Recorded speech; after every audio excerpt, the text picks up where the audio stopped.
Oh, wrong camera. There we go. That's the right camera. Come on. Come on, Facebook. Trying to get everything lined up here. I've got talking and stuff going on here. Well, that's going to get really confusing really fast. I got to get those fixed. So I'm just trying to get all my stuff done here. Good morning, everybody. It is Monday. I think it's Monday. Let me make sure that everybody's muted now that I know that my audio is working. Must be my Twitch window. Is it Twitch that's not muted? Come on. There we go. It was Twitch that was not muted. And I need to just update the info on there because it's really weird, but I can't, like the title and stuff, I like them to be consistent, but I can't do that in Twitch till after I actually start the stream because I don't initiate my stream from Twitch. So I have to do some back end stuff while I'm streaming. So it's okay. And all I'm doing is updating the title so people can look at it and at least see the title is changed and the episode number and such like that. Episode 98. Good golly, Miss Molly. All right, let me just move this over so we can see the chat streams from the different locations. So there's Twitch, and let's move Facebook over, and there's YouTube. All right, we are good to go, I think. Let me pull my Twitch back up on top because I get more interaction on Twitch than anything else, so I like to have it kind of just up in the top. And now we can move forward with my life here. Let's see.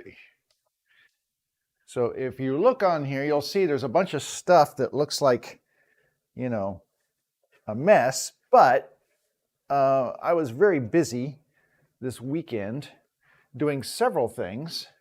Let's see, what did I do? So this particular base, I had not finished gluing in the corner brackets. One of them, it was just not fitting the machine right, and I had to end up actually taking one of these down just a hair, one of the corners.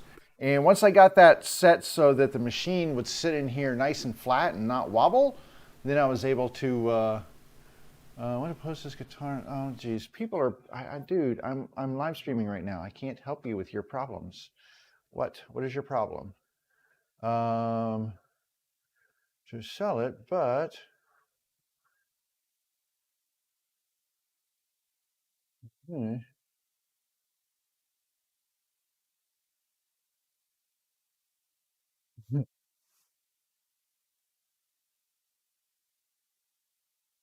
okay, so somebody wants me to look at a finish and see what it is so they can post the guitar for sale. So as soon as I see that, he's going to post a picture for me. But I will keep that open for the moment. Anyway, so I got that done so I could finally get the corner brackets glued. I glued them in. No, I glued them in to place. So these are, yeah, that's like a walnut finish. These are all glued in now, so I did that this weekend and got that done. And then I went on a sanding fest, and I have been sanding all weekend. I sanded, I rounded corners, and then I sanded more, and then I sanded some more, and then I sanded some more. So all of these bases now have been sanded up to 320 grit. I think that's what it was, 320, 340. And they are all pretty much ready for finish, but I still have a couple things to do. So I'm kind of undecided. So I took them up to 340. I don't know if I want to go higher than that. I could go higher than that. So I have some 400, some 800, and some 1000. And I could go higher than that. It looks more like mahogany. Looks more like mahogany. looks more like mahogany, because he's asking me what this is, and it looks like mahogany to me. But I could go up to, what was I saying? I've got 400, 800, and 1000 grit sandpaper. It's kind of like a wet or dry kind of stuff. So it's pretty fine that I could take the sides to.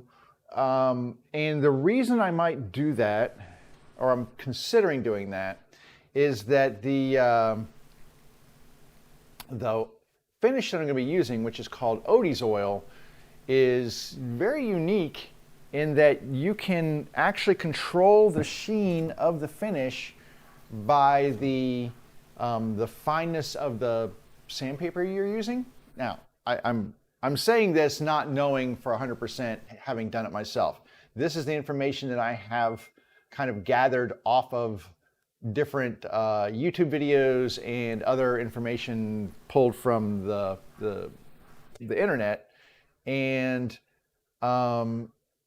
it's one of those, most finishes you don't go that fine, because the more you sand and the finer you make it, the more you're burnishing the wood sort of, and that keeps the finish from penetrating.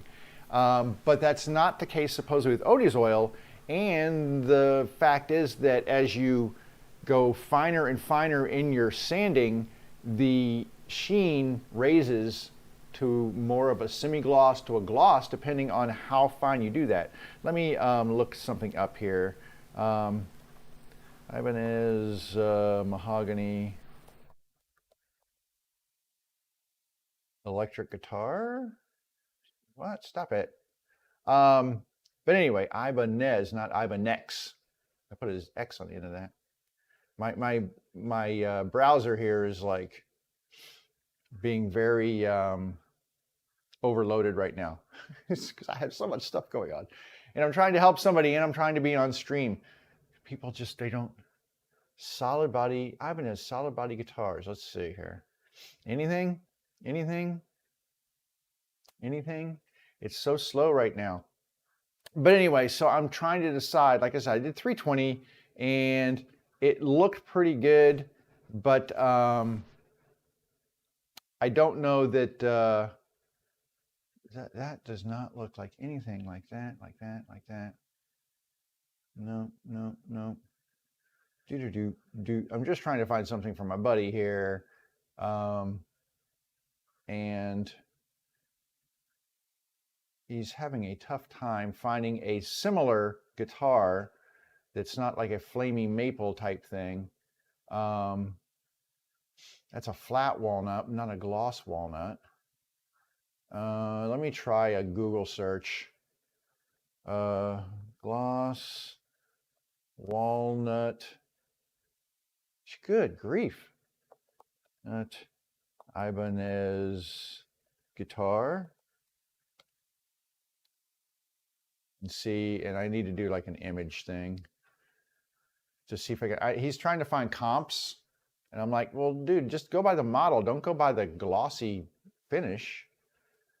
But I don't see anything that is comparable to that. It's not finding what I want.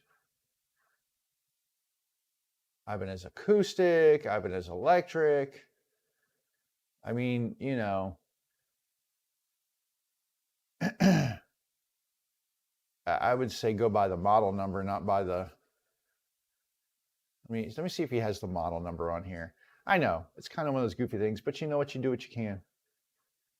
Oh, well, cool. He did find it.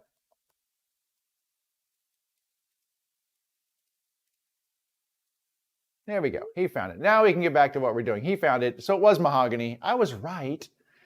And he's like, he was calling it walnut, but it was actually mahogany.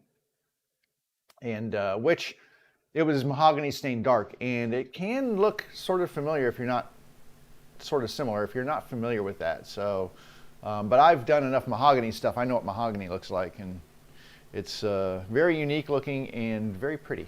Anyway, getting back to where we were. So I've got all these bases that have been finished, and The other thing I did was I finally got replacement sanding tubes for my spindle sander. This was the one I had on there. This feels, it has been used so much that this is, I don't know what grit this is, probably 150, but it is super smooth. It feels like about like 800 grit. It's trash. So I did get some replacements in, and I was able to sand the finger holes on all the lids. So they have now all been completed. And everything has been, like I said, everything's been sanded up, and that's where I was out here till 6 or 7 last night doing this, and it's a process. What else? Oh, I got another box of those spindle sander things in. This just came this morning. I'd ordered 2 different ones at the same time. I ordered an 80 grit and a 120, I think is what I ordered. And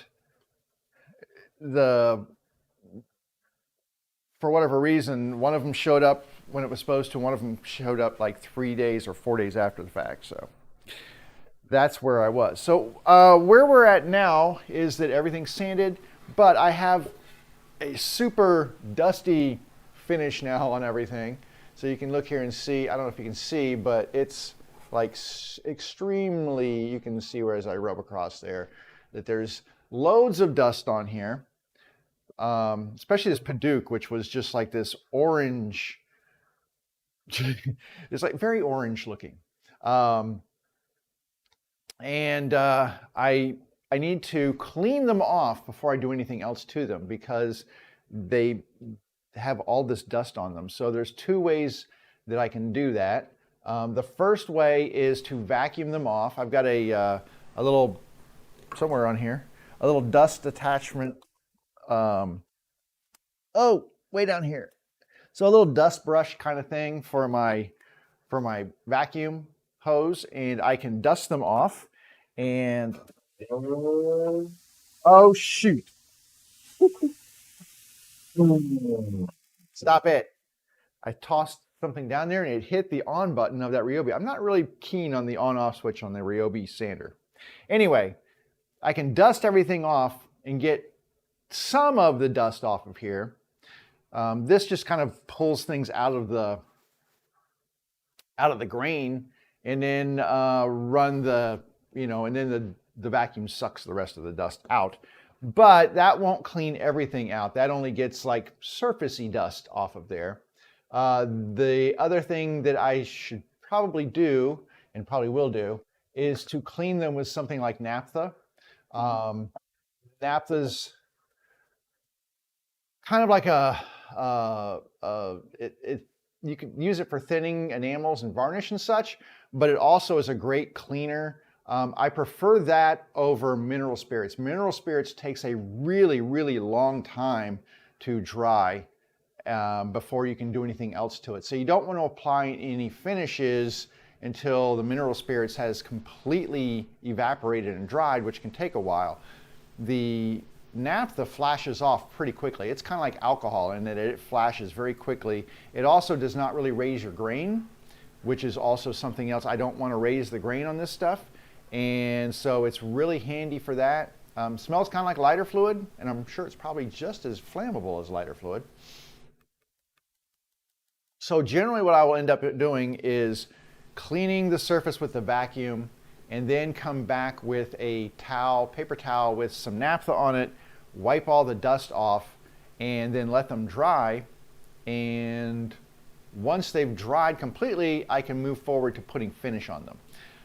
So that's kind of where I'm at right now. Now, if I'm going to sand these to a higher grit, then, it doesn't really make sense to do that. I'm still, like I said, I'm on the fence on doing the higher grit. But what did he just ping me again?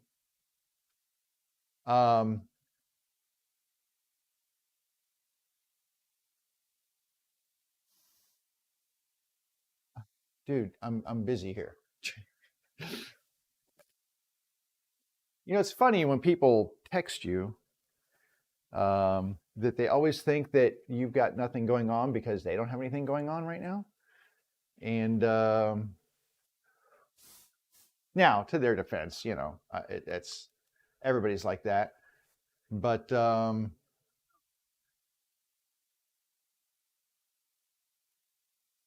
yeah, still an S521 though.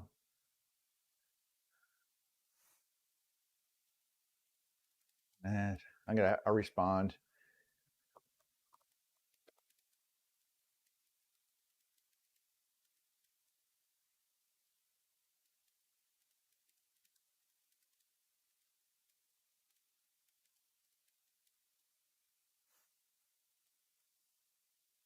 Okay, so anyway, cleaning, and there's so much dust and everything on my table here just from the sheer fact that I've been doing this. I had my big box fan up here with the filter on it while I was doing this last night, just because I was doing so much sanding. I mean, 8 bases.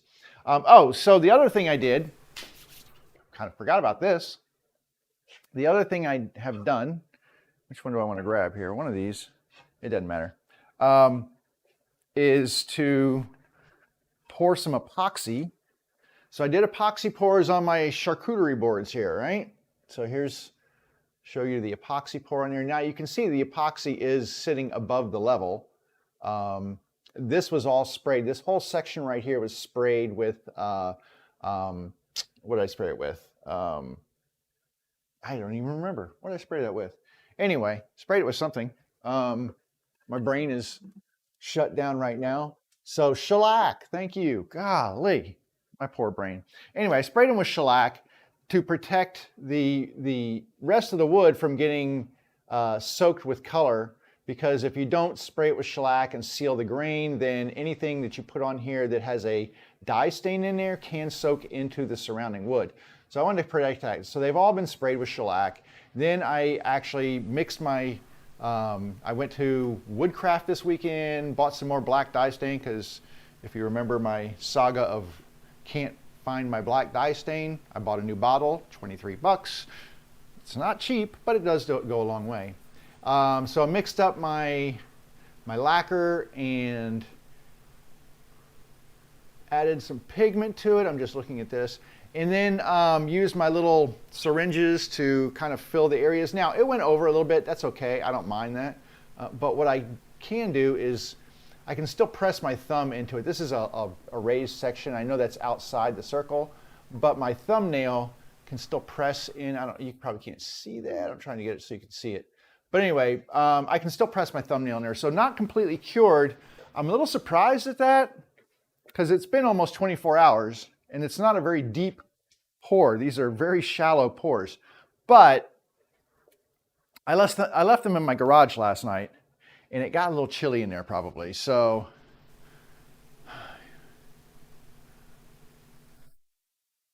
I don't think you can for Ibanez.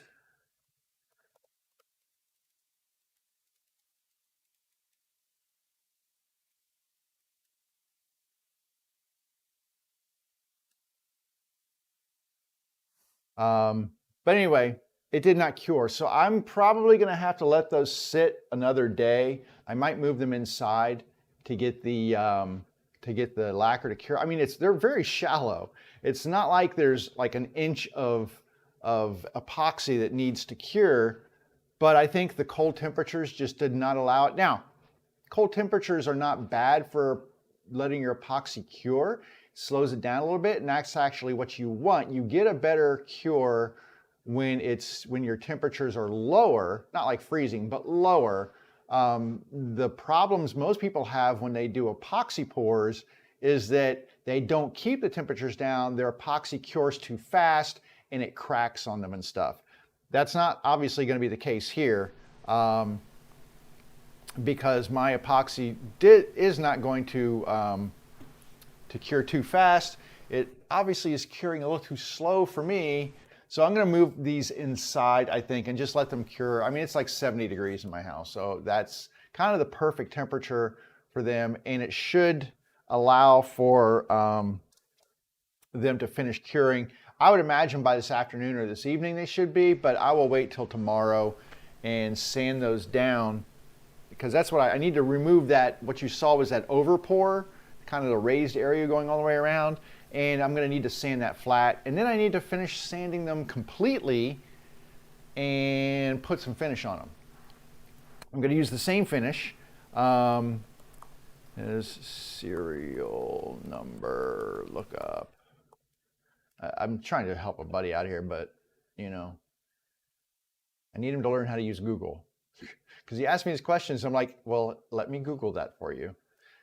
Serial number decoder. Maybe. Okay. Maybe. Okay.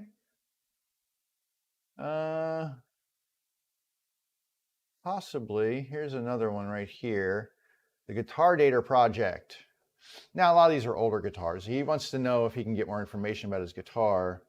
So I'm going to see if he can try here. Okay. Let me just try. I'm trying to help him and do this at the same time. Kind of rude.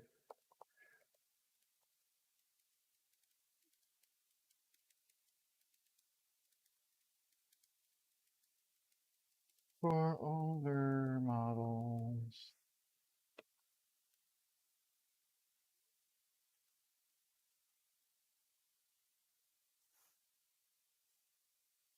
Okay. I'm going to have to cut him off in a minute because he'll just keep going on and on and on. And I need to do stuff. But anyway, that's where we are with the charcuterie boards. They're kind of in this state of I can't do anything until the lacquer cures. And so I'm going to go and concentrate on these. So I think what I'm going to do is move him to the side and move all of you to the side. And I'm going to start with these dusty little things and clean these off and then start setting these aside so that they can dry. And by the time I get through with all of them, I should be able to move forward with the Odie's oil, which is very exciting. All right, I'm going to vacuum my table saw because I'm going to set them on the table saw, and I want to get all the dust off of here before I set freshly cleaned and dusted boxes on here.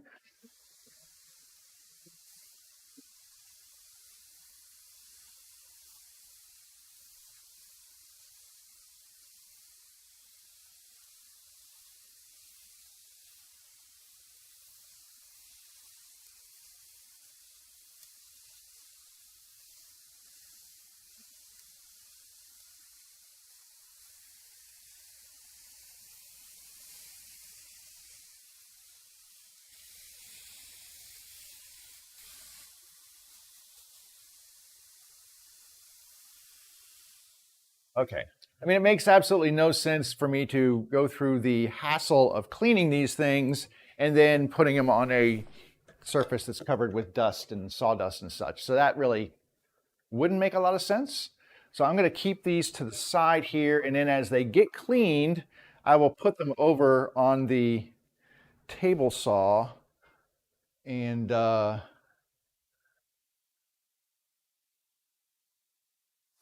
anywho, good grief. Okay, last thing here. Hang on, I'm going to give them a little thumbs up. Thumbs up.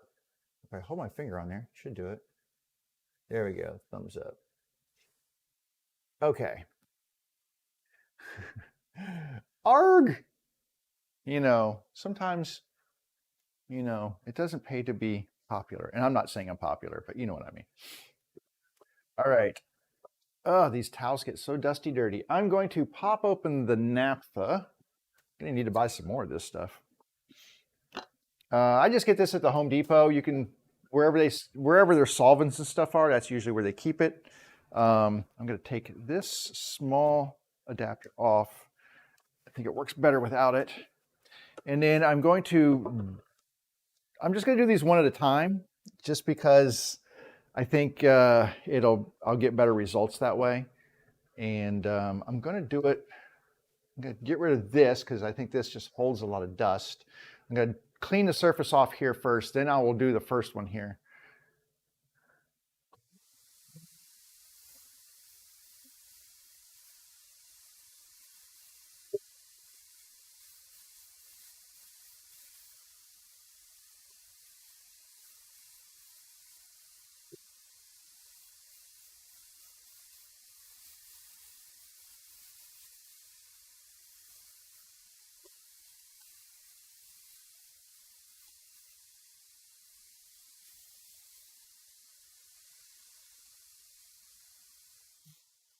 Now, a cool thing about using anything, mineral spirits or naphtha or anything, is that it gives you a preview of what your actual material might look like once it's done.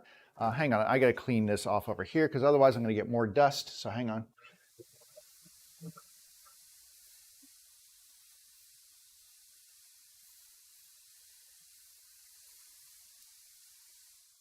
I'm going to get the surface clean as possible so I'm not reintroducing dust and dirt back on here once I get these clean. Anyway, just going to soak this in some naphtha, and then we are going to clean this off. And you can see the color on here just kind of pop, which is what we're after with the, you know, when we put a finish on here. But you can see the nastiness coming off on my towel here. This is all dust and debris and ickiness. Ickiness is a very, very good word here, ickiness. I got to get into my little handholds here. Okay, and then continue cleaning this off. I'm going to switch the sides of the towel. That's the other thing. I'll go through some towels here because after it gets filthy, you don't want to keep rubbing the same dirt all over it. That's not really doing the job anymore. Get this handle. And that's the hard part, is getting right in that tight part there. And you need to get the bottoms too, and you know.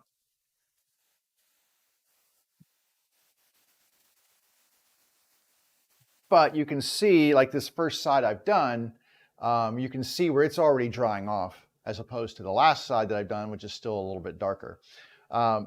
So you do get some fast drying with the naphtha, and it does that job, like I said, of look at that right there, look at that. That's just, ugh, that's coming off of the top of the sides there. So you really just want to get all of this dust and dirt cleaned off of them and get it as clean as possible, because you're going to get better performance out of your whatever finish you're using, whether it's a you know, an oil or a varnish or a stain or whatever. You're just going to get better performance if you remove the dust. All right, this one is done. I'm going to slide it over here on the table and set it aside and move on to the next one here. And there's no particular order here. I'm just doing them as they're setting here. But I mean, I can see lines of dust on here, which you probably can't see those, but there are lines of dust and dirt on here that need to be cleaned. This is a Sapelli, and this looks amazing with finish on it. It looks kind of dull without the finish. I'm going to tell you, when you put finish on this thing, it'll knock your socks off. It looks so pretty.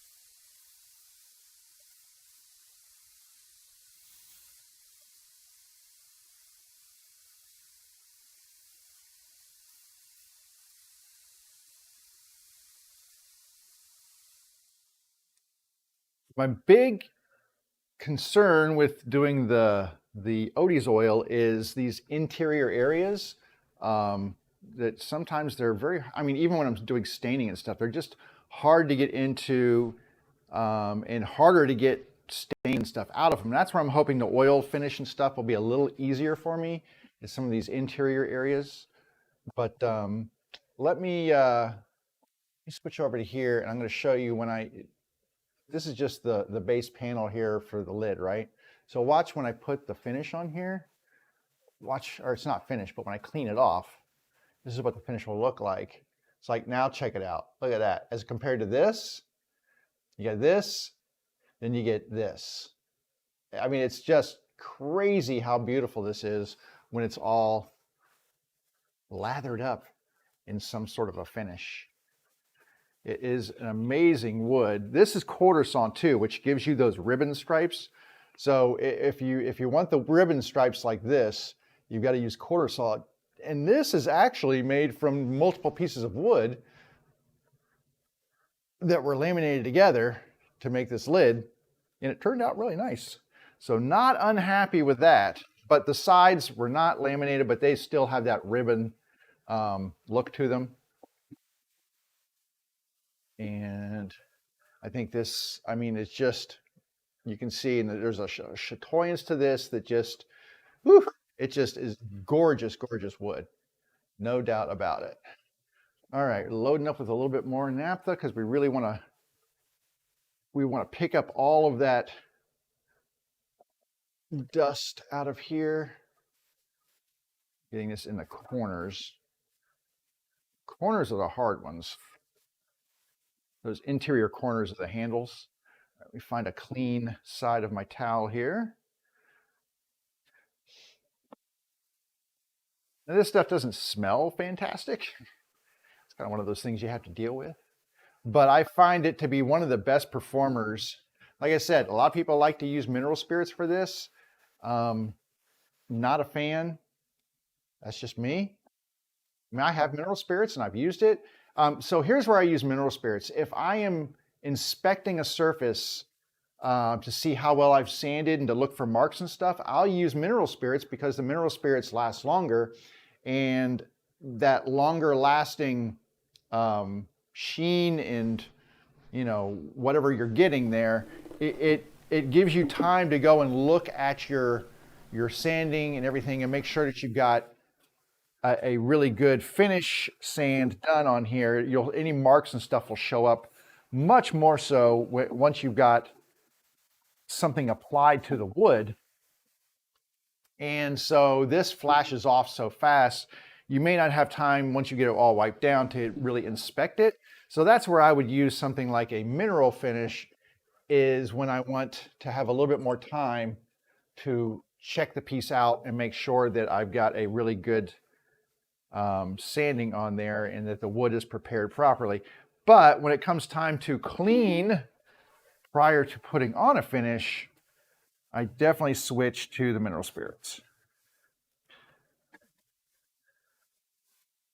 I'm sorry, I switched to the naphtha away from the mineral spirits to the naphtha.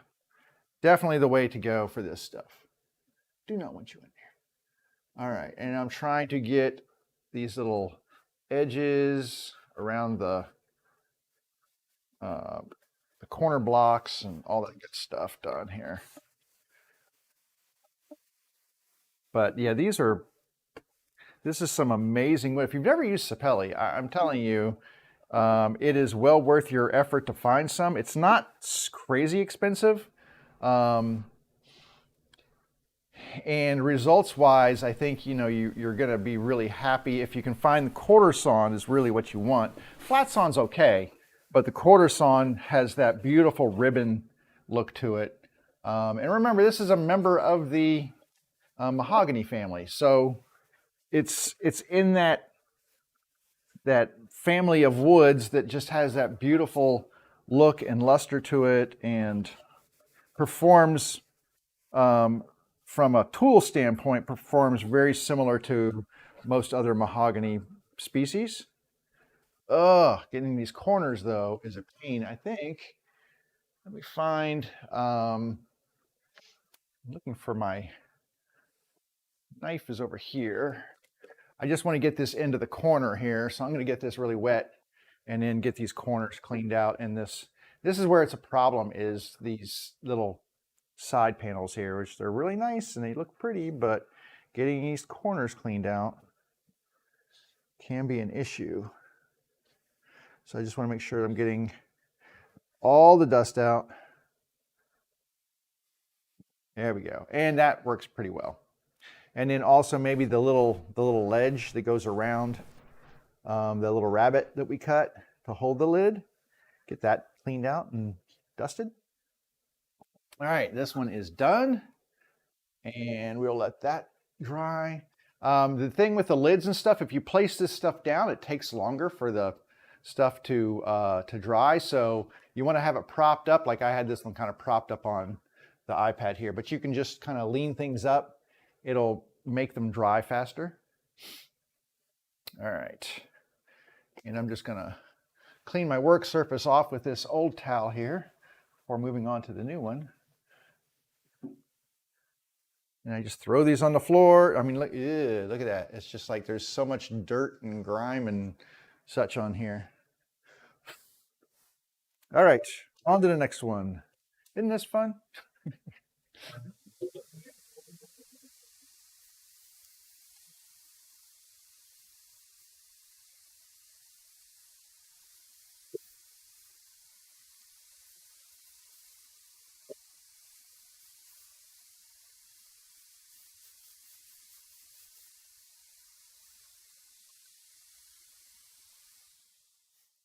Honestly, though, I mean, if you've put the effort in to build something nice, and then you don't take extra time when you're doing your finish, I mean, you're robbing yourself of potential, because the real potential in these things is in the finishing. You realize all of your hard work when you're applying finish to these things. And if you're not doing a thorough job in your finishing, you're cheating yourself from all that hard work you put in to get to that point. So don't cut corners, you know, make sure, like I said, you're sanding through your grits. That's really important, right? A lot of people don't do that. They'll try to skip grits, or they you know, they start at too high of a grit instead of starting at like a low grit and then working your way up. You know, or they don't thoroughly clean their wood before applying a finish. And like I said, just doing this, if I notice when I'm cleaning it that there's a flaw, if there's a scratch that all of a sudden shows up, I can go back and fix that, because I'm still at a point where I haven't applied finish yet. And that's why cleaning the wood like this has so much benefit, not only to get the dust off before you put the finish on, but to identify any areas where you probably should go back and address it again. This Padauk is super, super beautiful wood. Very excited about this. This is my first time using Padauk, and I'm not displeased. It actually works really well. So it can be a little splintery, but pretty nice. Some people just use it as an accent wood. So they'll laminate a piece of this between some other colors and such, but I think it's just pretty cool. I don't know what my customers will think of it. Hopefully they will really like it, but we shall see. All right, I'm gonna kind of stack this one on top of that one. Let it dry. This is another sapelli right here. Very dusty. Clean off my surface, get another towel. And I'm just throwing these. Don't wad these up and throw them in your garbage can. Just let them lay out. It takes just a few minutes for them to dry. Once they're dry, you can throw them away. It's just you're better off just letting them be dry before you throw them in your garbage can.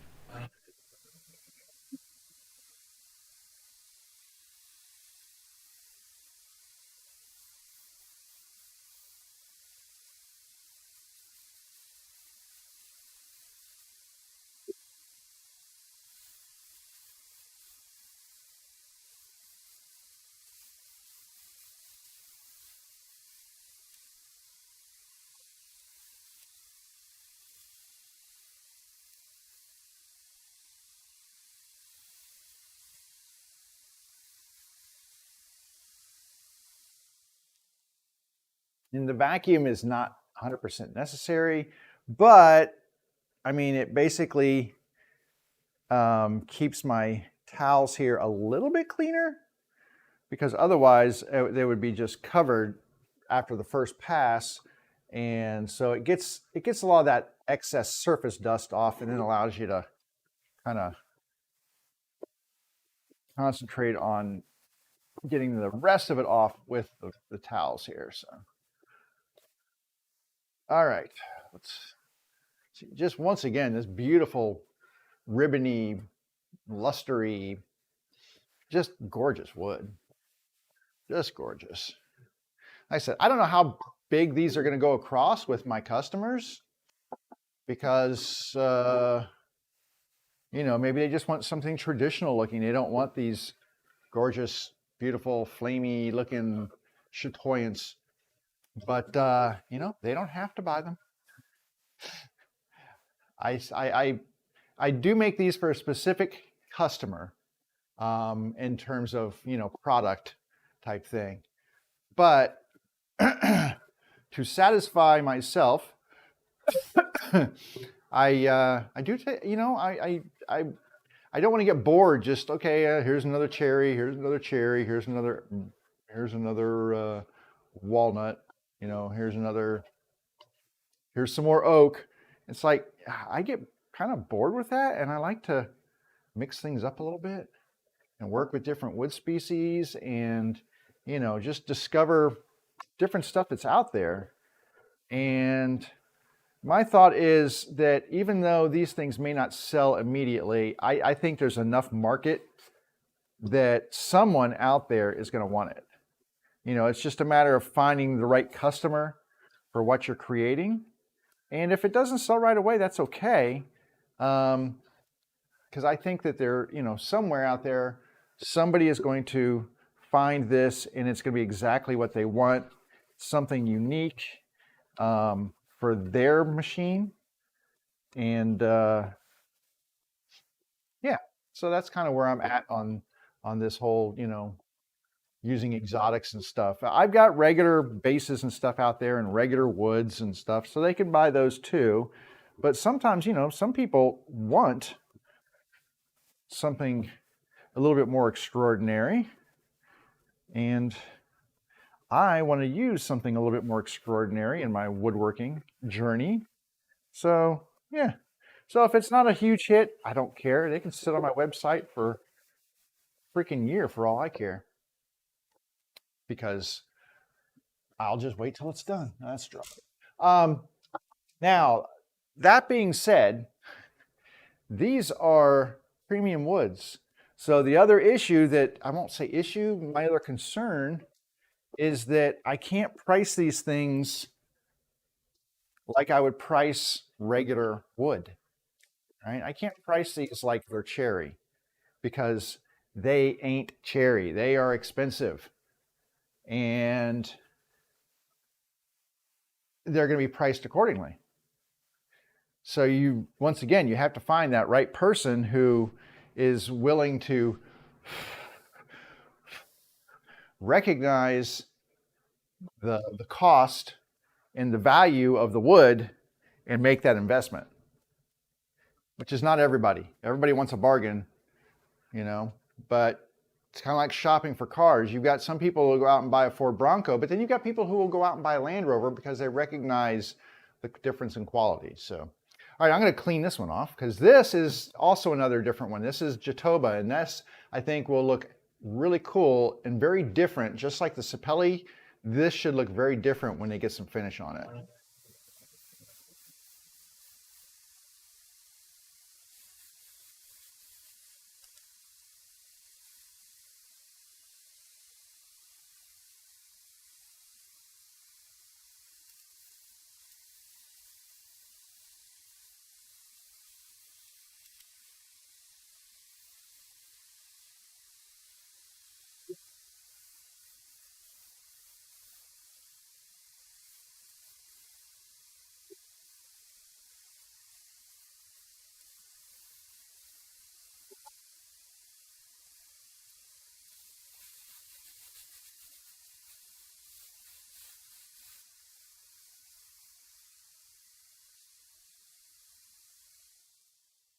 All right, so like I said, this is Jatoba.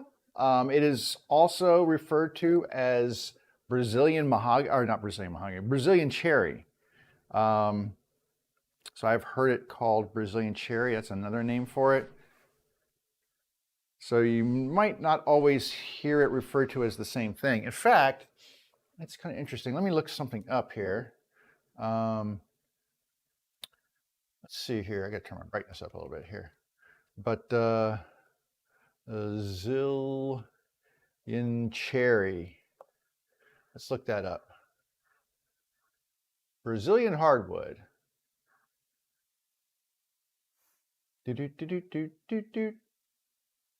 We cut the middleman, BrazilianHardwood.com. You can actually go to a place called BrazilianHardwood.com. Yeah, so Brazilian cherry, parentheses, Jatoba.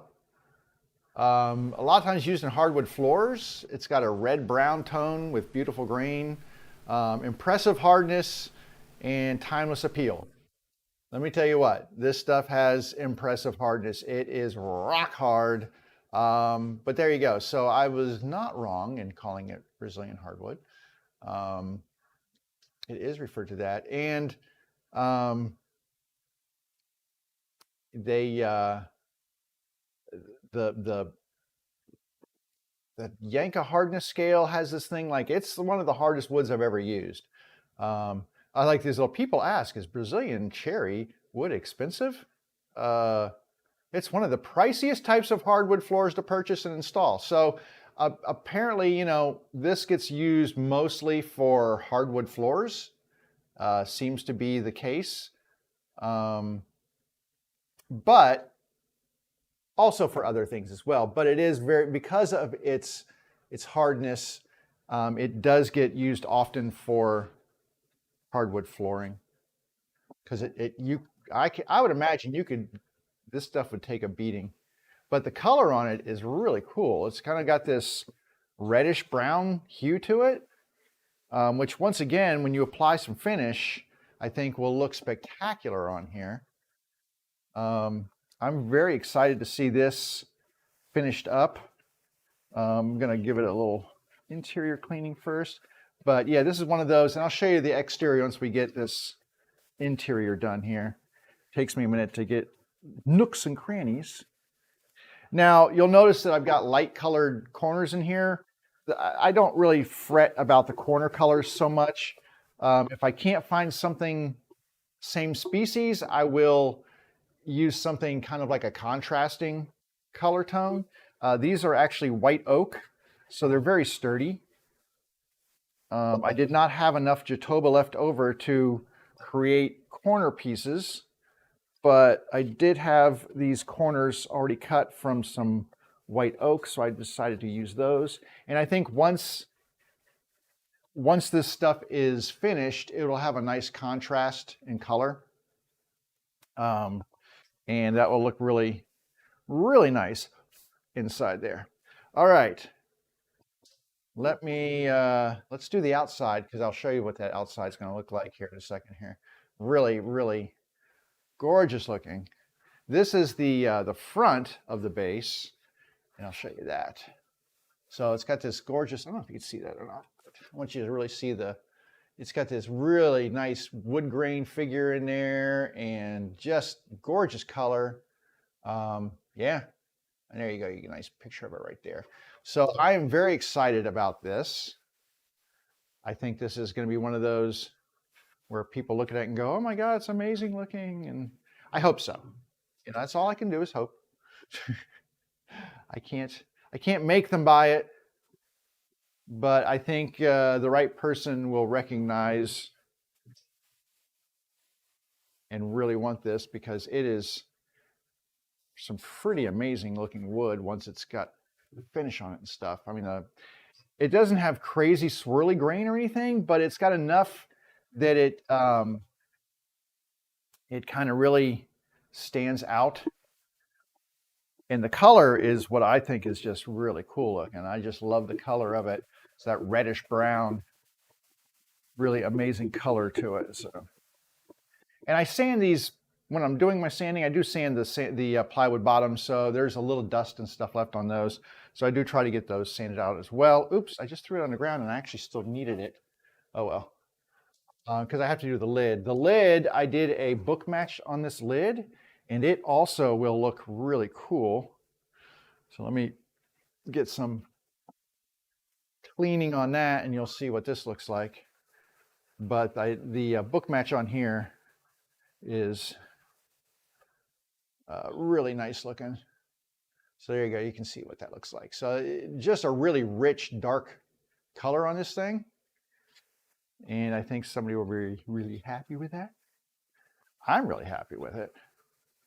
And this is one of the reasons I try to get that book match done, because it just makes for a really much more elegant looking, kind of really cool looking lid for these things.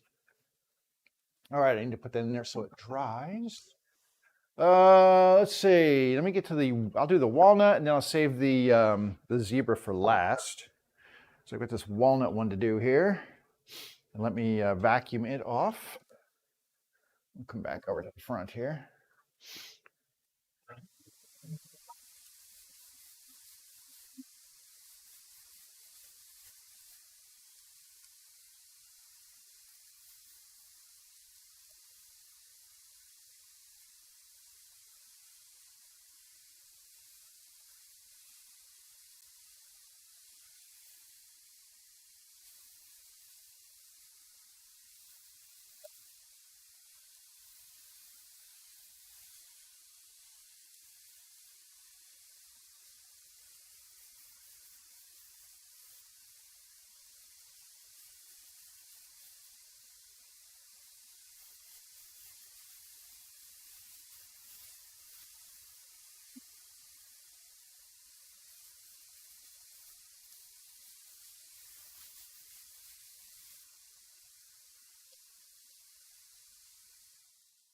Now, this has, this is the only one of the series that I did that actually has a engraving in the front.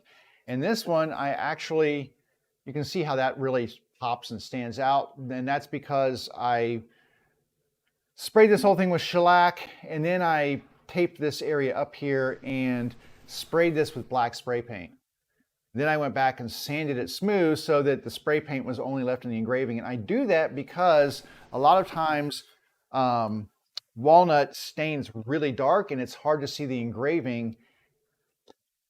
If I use cherry or something, what happens is this engraving area is open. It's basically open grain because the carving opens it up and it's not sanded. So if I use a stain, that stain soaks in and stays in there and stays really dark. So if I'm doing a dark cherry stain, it actually stays and looks darker than the stain on the flat surfaces. So it pops and stands out really nicely. Problem is, when I do walnut, I don't use a stain on walnut. I usually use an oil finish, and that oil finish does not get any darker in those cutout areas than the surrounding wood, and therefore it doesn't really pop. So in order to get these to pop, what I do is a little bit of stuff. So you can see that even though it's dark, it's going to stand out a little bit more. So it stands out from that surrounding wood, and this is drying already, but let me just do it like this. There you go. So it stands out from that surrounding wood and just gives you a nice contrast and really, really adds to the piece. All right. But walnut is, well, it's just walnut. It's beautiful wood. We all know walnut is just gorgeous. Get these corners and handles. But you can see I'm still picking up a ton of dust and dirt off of these things. And I actually picked up a little bit of, I think I picked up a little bit of paint off of that too, which is okay. It's still plenty left in there. Get the back of it cleaned up here. This has some really nice figure in it. This was not from one of my clear walnut boards. I think this was from one of the, what they call the rustic walnut, which I think is really even prettier because it came from areas that had maybe some knots or some crotch areas and things like that. They're not super clear boards, but to me, you get much more interesting grain that way. And I really like that. I prefer it to just straight old looking walnut.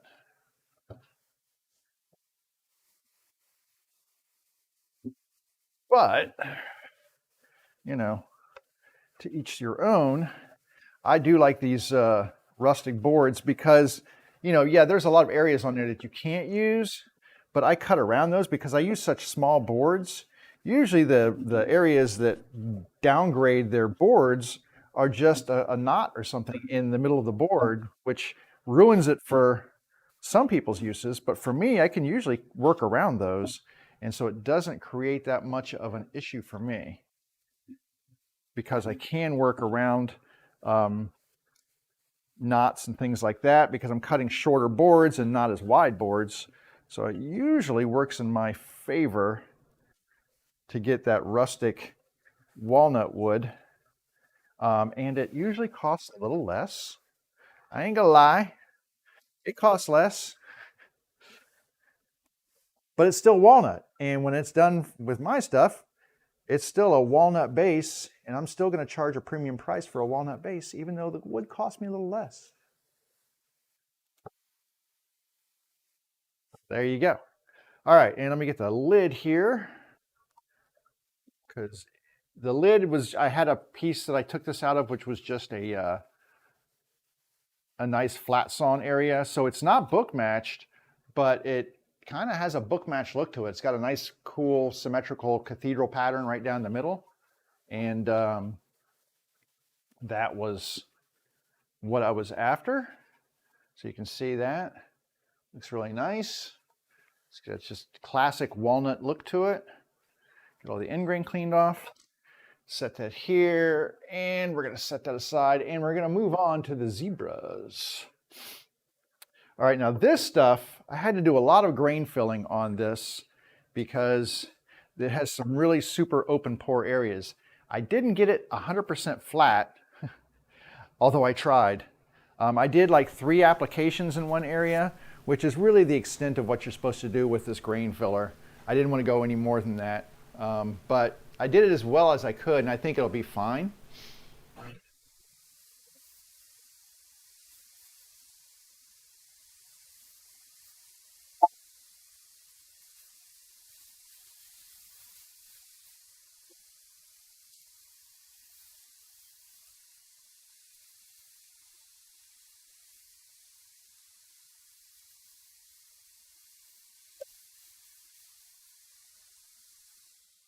This stuff, I mean, I've seen it to the point where it just feels super smooth, and that's about all I can do.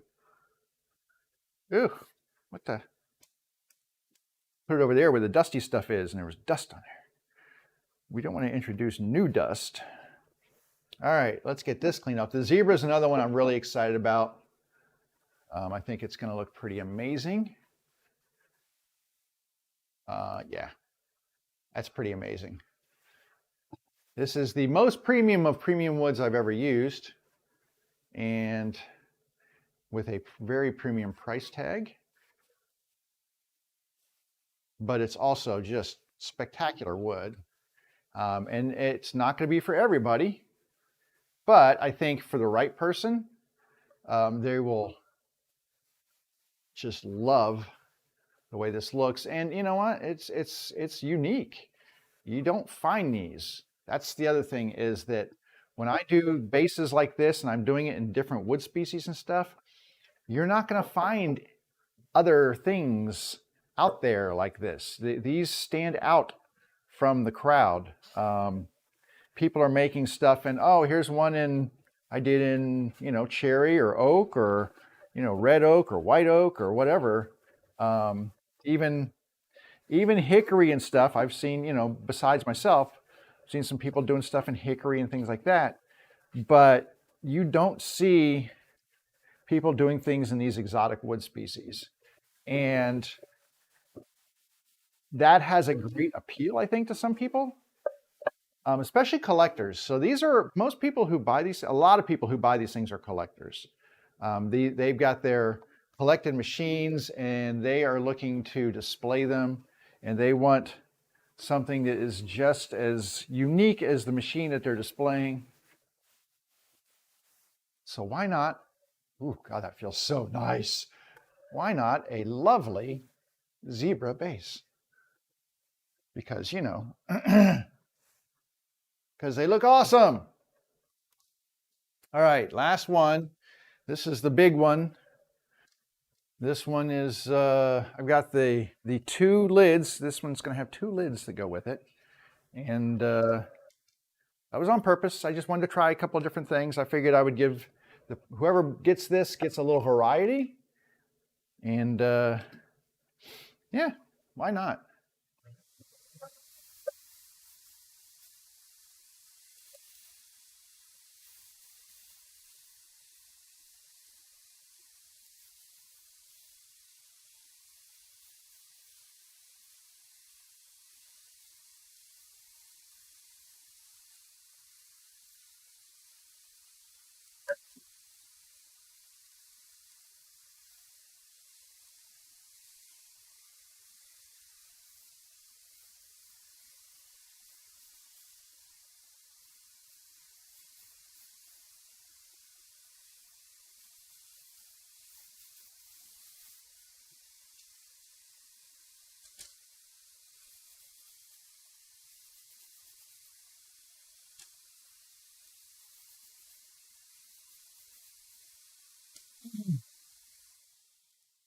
Okay, this one also,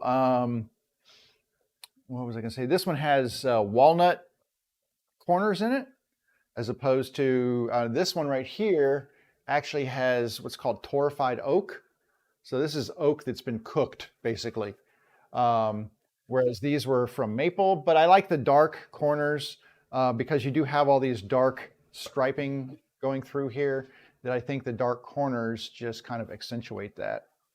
And once again, this stuff looks gorgeous when it's when you apply little naphtha or mineral spirits or whatever to it. It just looks amazing. I'm going to start with the lids. So this particular lid, like I said, I ran out of material to make lids with, so I ended up putting a bunch of boards together, laminating some boards, and then cutting the lids out. So this is one that I did. This one actually has some figured maple strips in there. Figured, what the heck? Maybe somebody would like that. And I'm just tossing it in with the other one, so they can use whichever one they choose. But that one looks really nice. So I really like the way this one looks. It's kind of cool. It's hard to see. The figure maple, I think, will pop a little bit more once it gets some finish on there. And then this one, this is also laminated from like, I don't know, 5 pieces of wood. But because of the grain structure, you can't even tell that this is multiple pieces of wood on here. It just looks like one large piece of zebra wood, which is very cool. So that's the way this worked out. Was I was like, oh crud, I need a lid. Didn't plan ahead for that. But I did have enough offcuts on the sides of this board that I knew that I could laminate some and make a lid, and that's what I ended up doing. So this lid looks really nice and just would fit on top of here and be awesome. All right, let's clean the rest of this one.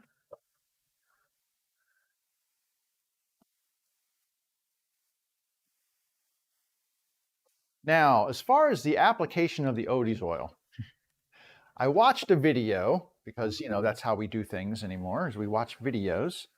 And this video was actually from the creator of Odie's oil. Did my son leave for work? Hope so. Yep. It was from the creator of Odie's oil, showing how to actually apply it. And because I had not watched or had not used it before, and there's a lot of people doing it that don't do it the way that he prescribes, which I thought was kind of interesting. They've got their own ways of doing it, and they do it based on what they've done for other finishes, which don't necessarily apply to this stuff, which is, I thought was kind of interesting. They treat it like some other finishes, and it's not the same stuff. So you really don't want to use the same techniques all the time, because a lot of people, what they'll do is they'll get a pad and they'll buff it in using a pad and a buffing machine or something, and it's like, no, not necessarily needing to do that. What you do use are some white, like they're Scotch Brite. They're basically like buffing pads, but they're about like 4/0 steel wool. And I have a whole box of those that I bought just for such occasions like this. No, I bought them for putting the Odies on and for other things. They're really nice for, like I said, for buffing and stuff. But that is really pretty looking. Wow. Just gorgeous. Gorgeous. And this isn't even the finish. This is just the naphtha. Do that one? Yeah. The big problem with this was making sure that I got the all the little sharp edges, corners and everything kind of sanded down because you don't want any splintering or anything. All right, let's get the bottom cleaned off and then we can set this aside. And then it's time to break out the oil. All right, yeah, a little bit of dust on it. Now I got to set this over here so it dries. Set these inside here. What is up with that? Weird spot, it just didn't dry. Okay, so I've got all these laying on the ground. Let me close up my naphtha and put it away. I'm thinking I've got a couple of silicone mats. I might just do this over here on my workbench. Let me grab these mats that were super cheap on Amazon. But the nice thing about silicone mats is like nothing really sticks to them. There we go. So we've got a couple of nice silicone mats here that we can use just as a surface for doing this, and I can set stuff down. They're clean. They've never been used for anything else. Let me grab the Odies. And what we are going to need to do is we are going to need to mix the Odie's oil up, because right in the jar when you first get it, it kind of looks like, I don't know, like solid wax or something.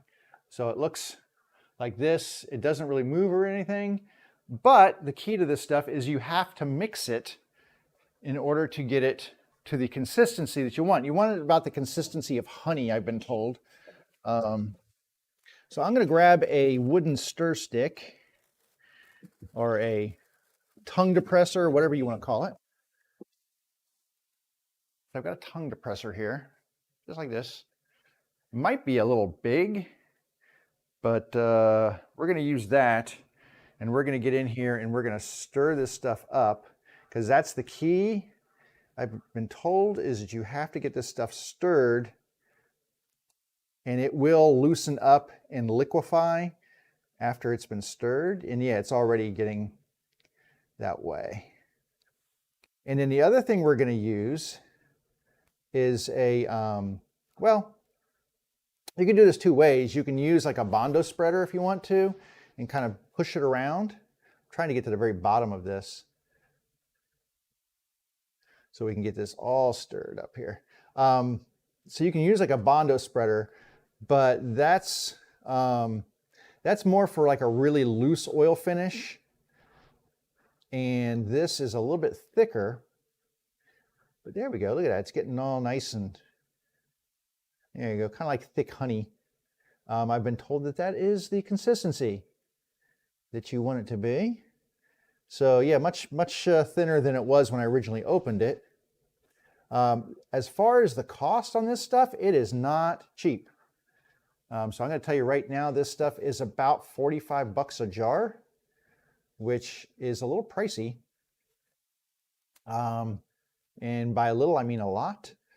But a little goes a very long way. I've also been told that. So you don't need much. I think they say that's about as much. That jar should cover about, I can't remember if it was 200 or 400 square feet, something like that. A lot of square footage. People use this for doing tabletops and other such things. I was looking for my scissors, having trouble finding things today. I've got a lot of sandpaper over here, which is kind of in my way. A lot of sandpaper, and I had scissors, but I can't find them. So I'm going to step inside. I'll tell you what, I'm going to take a quick break before we get into this. Let me go find a pair of scissors, cut this. I want to cut this pad down to a smaller size, and then we'll be right back.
All right, I'm back. I cut my pads up, and hang on. Oh, rod parts. What do we got here? I can't. I've got to look over here. Rod is here. Hey, Rod, how you doing? I've got a whole bunch. I've got like 8 different bases over here, and you're just in time to see me use a new finish on all of these bases. I'm trying not to get a Jenga effect going on here where these things crash to the floor. So I've got them all cleaned, and I've got my Odie's oil kind of mixed up here, and I'm going to. One thing I did was when I was inside was I've got a ton of towels, just cotton towels, And that is supposedly the best thing you can do for these things is to, you want a clean cotton towel. I'm going to turn this down a little bit. You want a clean cotton towel when you're cleaning these off. So I'm going to take a little of this oil and I'm going to put it, kind of work it into my pad here. So I got a pad. Like I said, these are Scotch-Brite. You can use different. I think he's using, like, the owner who was doing it was using like a Merlon pad or whatever. But it's just a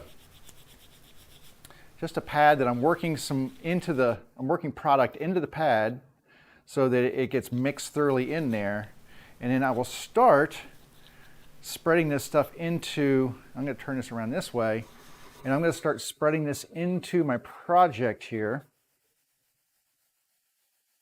And the thing is, this stuff goes a monster way in terms of how much you need. And gonna just work this into the wood,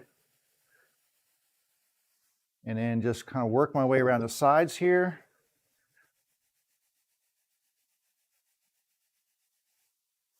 And there is so much in this pad that I mean, I didn't put a ton in here, but there's enough in here that I should be able to do this entire base without reloading this thing. But we'll see. Like I said, this is my first time using this. It smells good. It's kind of got a lemon smell to it. But you can already see that, like, the color that we get on this stuff is really cool. This is the Padauk. So there's an undone side, and there is the finished side. I don't know if it looks any better over here. So finished side, looking really snazzy. And then there's an unfinished end right there. So this stuff looks really good. I'm going to have to work to get it into the cracks and crevices here a little bit, I think. But we'll work on those in a minute.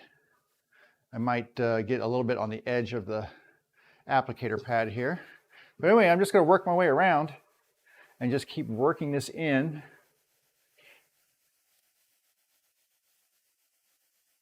And I still have on my hand side, I haven't even gone into there yet, where I have more. I'm going to flip it over and start working this stuff in from this side of the pad.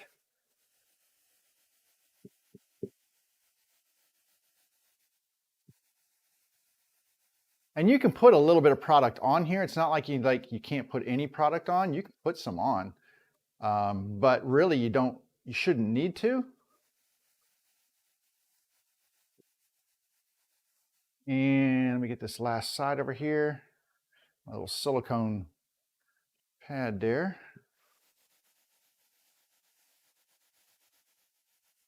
And I'm really rubbing it into the corners here because that's where all that end grain is. And we're just going to keep working around the edge here.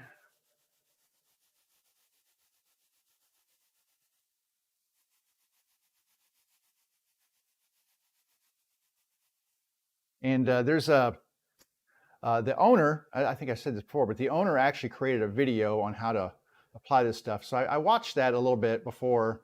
I mean, I watched it thoroughly, and then I watched it again before I actually started this, just to make sure I wasn't forgetting anything. But I think the big thing is that people overcomplicate this process when it's really not a complicated process for this particular finish. You just want to make sure that it gets rubbed into the wood, and then you're going to let it set up for a little bit. Now, it takes a little longer for me because instead of doing a tabletop surface, I have these nooks and crannies and hard to get to areas. So let's see. The smell is pretty interesting. It is like a little bit of a lemony smell. The cool thing is that it's supposedly, I mean, I don't know why they would lie about this. It's food safe. So once your finish is done, It is a food safe finish. So I'm going to be using this on the charcuterie boards that I've been making and finish them with this stuff. And I need to get some in that little corner. I've got a little corner right here that I can't get to. This is my only problem, is these little corners and the handles. There we go. Get some in there. All right, and I did spread some around the bottom. I mean, it doesn't do a whole lot for plywood, I'll tell you right now, but that's okay. It's just a little protective finish on there. And then we can start working our way around the top.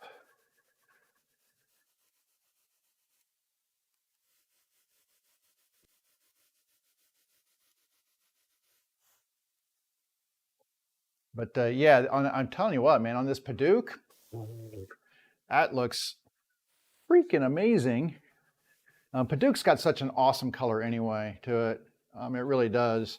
It's just that kind of orangey glow. A lot of people use it for accent colors, like if they're making long grain cutting boards and stuff, they'll use it as an accent strip in the middle or whatever. But I think it's good enough to use it on its own. It is kind of open pore. I did not grain fill these, so I'm trying to make sure I get it all the way down into the pores along the edges here, which would be like the quarter sawn edge grain. So I want to make sure I get it in there. And I'm going to slap just a little tiny little bit inside here, just a teeny bit. And because a little really does go a long way. That is no joke. But I got to get it down in these corners of these areas here. So just rubbing it in. Now, inside, finishing insides is not that big a deal, but when you do have something that is kind of, this wood takes on a whole new color when it's finished. So you want to make sure that you're, I guess, you know, getting finish on it so that people can see the color. Like I said, this is my only issue with using something like this. Like when I use a Danish oil or something like that, it's so easy because you just flood the surface and let it soak in, and then you wipe it off, and then there's nothing to it. So it gets in all the little fill areas and nooks and crannies and everything else. But, you know, I just thought something new would be fun. So I'm going to clean this off a little bit. I'm just dipping this corner in just a tiny bit here, just to get in these little areas that I've got around the corners here. So I want to make sure that these are getting covered with stuff. All right. But yeah, this stuff is really nice. Definitely a different experience for me. I haven't used any of the other hard wax oil finishes before. So this is definitely a new one for me.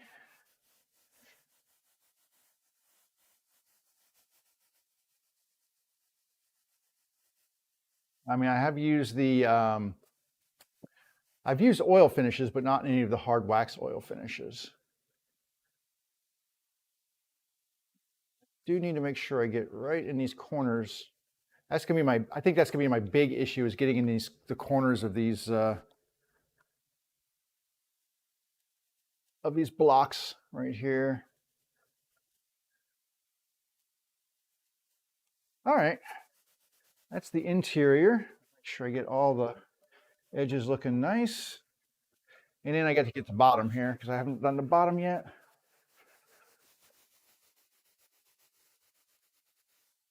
Okay. And then I'll set this aside and just let it soak for a little bit. And I think that's the key, is you just kind of let it soak for a little bit. And then you come back and then you wipe all the excess off with a clean cotton towel. And I actually have a cotton towel here that I'm going to cut. I think I'm going to cut it up into some smaller towels because it's a very large towel right now. So my hands are they're very oily. But this does look pretty fantastic as of right now. Not unhappy with that at all. Let me do two things. I'm not really set up for this. I should be. One is I'm going to just get just a set of pyramids, just so I don't have to set this on the flat part here. So I've got some paint pyramids over here, and I'm just going to set this on some paint pyramids just for the moment. That. And then actually, let me grab a paper towel. Just want to wipe my fingers off for a second. And then I'm also going to, I think I'm going to cut this towel up here. And I'm looking for my scissors, which I can't find, of course. All right, let me go grab a pair of scissors so I can cut these up.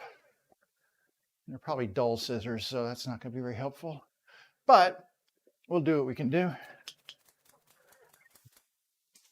Do what we can. This is just a bath towel, but it's an old cotton bath towel, and supposedly that's one of the best things you can use. And like I said, I'm basing all of this information off of what the owner and the inventor says. To me, he would be the person who knows best. That's actually cutting pretty well. But I've got a whole ton of cotton towels that in my laundry room that are old towels that we just use for cleaning and stuff. So these should be perfect. And I'm just gonna maybe cut them into smaller towels. So supposedly the key to this stuff is to really, it's not about buffing, it's about getting the wax off, the wax and oil off of the surface.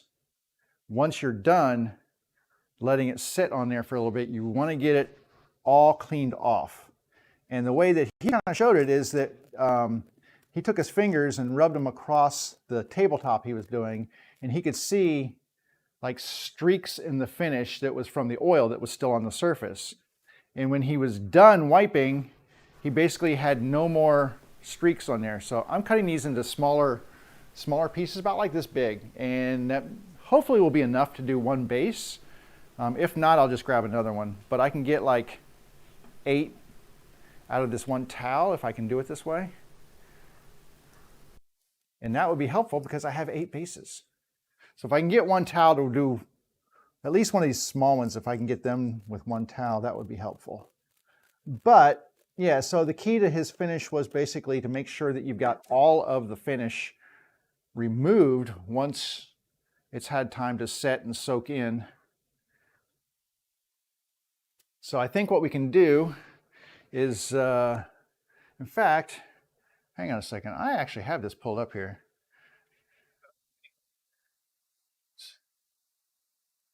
So, 100% natural, food safe. 100% natural, food safe, non-toxic, solvent free. I'm not going to be putting it in my mouth, but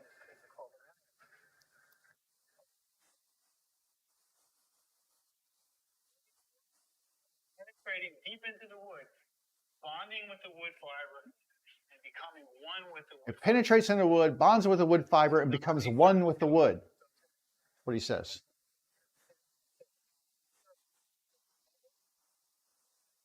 Okay.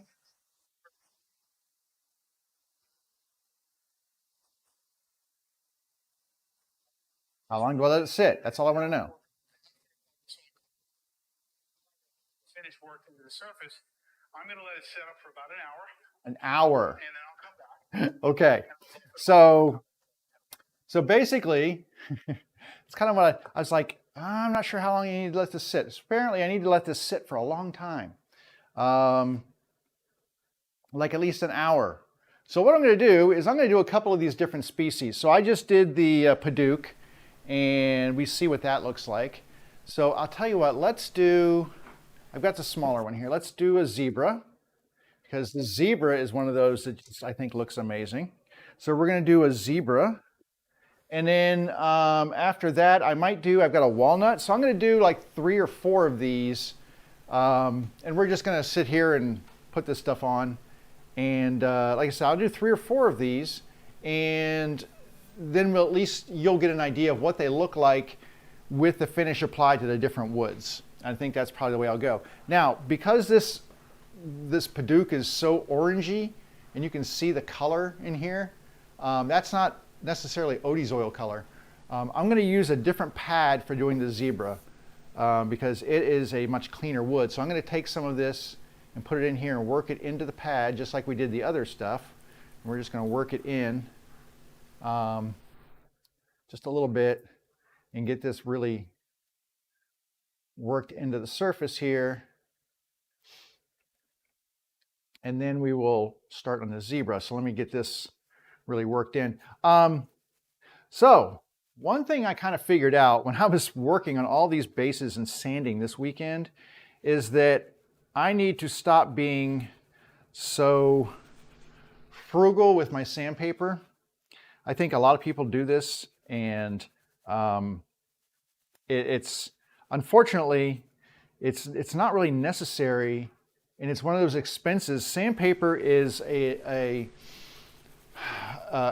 expendable item, and it's a consumable. You're going to consume sandpaper, and I've been so busy trying to save it and stuff. But what I realized, especially from working with these harder woods, is that I was really not doing myself any favors by let's start on the bottom. I wasn't doing myself any favors by trying to save so much sandpaper because I'm not using the highest quality of sandpaper. And the reality was that even though I would clean my sandpaper grits off and such between uses, there's a noticeable difference in the cut quality of the paper. And I was not really giving myself the advantage of using the right grit after 2 or 3 bases. And what I really needed to do was change papers a lot more often than I was. And about halfway through, I kind of realized that, and I was like, why am I being so frugal with my sandpaper? I mean, I get it that sandpaper is not exactly cheap, but if it's that much expense, I should probably just start charging people a little bit more and add that to my cost of doing business. So hang on a second. I'm just going to pull up my other windows here real quick because I kind of had them in the background. And I just want to make sure that there's nobody hanging out in like my other chats. But anyway, I did kind of have that epiphany that I need to stop being so chintzy with my sandpaper, use it like it should be used. And you know what? Just chalk it up to the price of business. The price of making stuff is that, things like sandpaper, they just don't last forever, and you use them till they are not effective anymore, and then you get another one. And you move on. So that's kind of what my my little epiphany was this weekend. And I will say that it actually made my sanding go much faster. So I was really handicapping myself by not doing that in the first place. Where I thought I was being really smart and like, oh, I'm saving money by, being frugal with my sandpaper.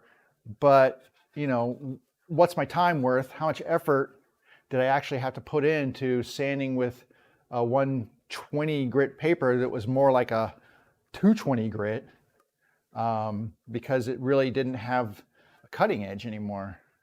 And I did kind of figure that out. And so that's kind of what I came up with was like, I need to stop being so frugal. Ooh, now this stuff is interesting. I'm going to put some on here, just a tiny bit, and work that in.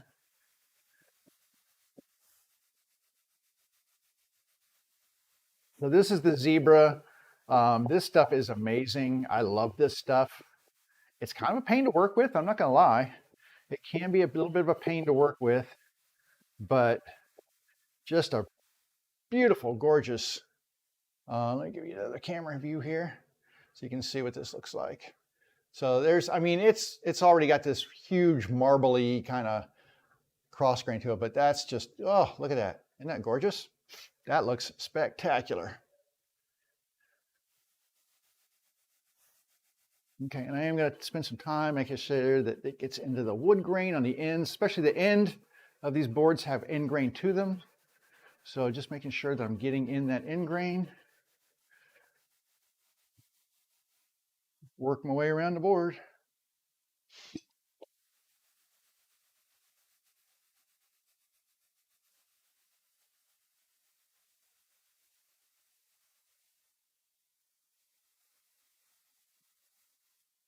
Just a tiny little bit on here. I mean, I'm using such a tiny little amount.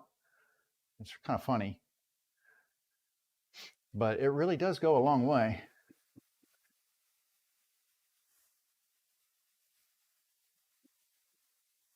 Now this was like the back of the base, and it actually had a lot more open pore areas, and I spent a lot of time trying to get this grain filled, and I was only moderately successful. So it has a little bit of openness back here, but I got it, for the most part, I got it filled. But it was a pain in the butt. I mean, it's got some really open pore areas. Kind of reminded me of quarter-sawn red oak. Quarter-sawn red oak has some like gaping open pore areas in it. All right, so that's almost the exterior all done. Oh, this looks so good. Really nice. And there's it's kind of hard to say. It's like kind of like a little bit of a chatoyance from that oil that just really looks amazing. You get this other face here. This is the front, according to me. Now, someone else might decide they like the other side better and use that as the front, because this has no storage on it, so you can literally use it any direction you want to, and there's no wrong direction to it. But I prefer this as the front side. I always pick one side as what side I think is the front, which is the side I think is the prettiest side. So when I take photos of this, my table is not flat, by the way. It's not the base, it's my table. I need to reflatten it. But yeah, I always pick a side, and then that's the side I use for photos and stuff, because I just think it looks better. Got extra oil floating around in here. I need to make sure I'm moving this pad around a little bit. Ooh, that's a pretty looking base. Look at that. That is really nice. I'm hoping that whoever looks at this thinks it's really nice and wants to buy it, because this is going to be one of my more expensive bases. Well, the Zebra in general is going to be probably my most expensive bases to date. They are Zebra's expensive wood. There's just no way around it. It's just super expensive, and I'm not going to sugarcoat it when I come to pricing these things. They will get priced accordingly. All right. Yeah, the hard part's getting this stuff into the little nooks and crannies of the edges. I mean, I would love to be able to finish these before I assemble them, but that's really not practical. I say that, I probably should at least do the inside pieces. Maybe next time I do something like this, I will try and do the interiors. But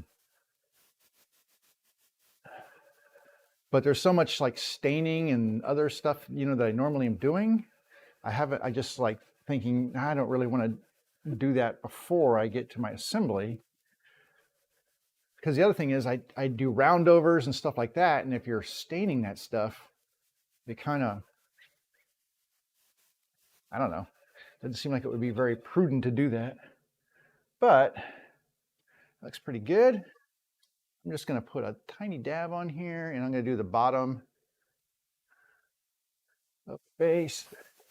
Make sure it gets nice and covered up.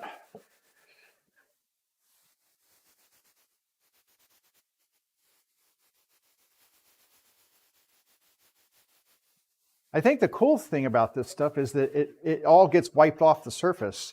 So you're not leaving any in here to really get, you're not creating any sort of a barrier film or anything. It's just the wood. Make sure I can see all this area here.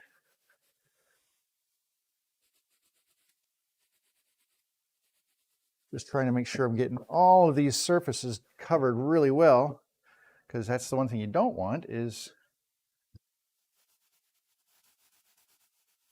obviously you want these to all be soaking in all that finish.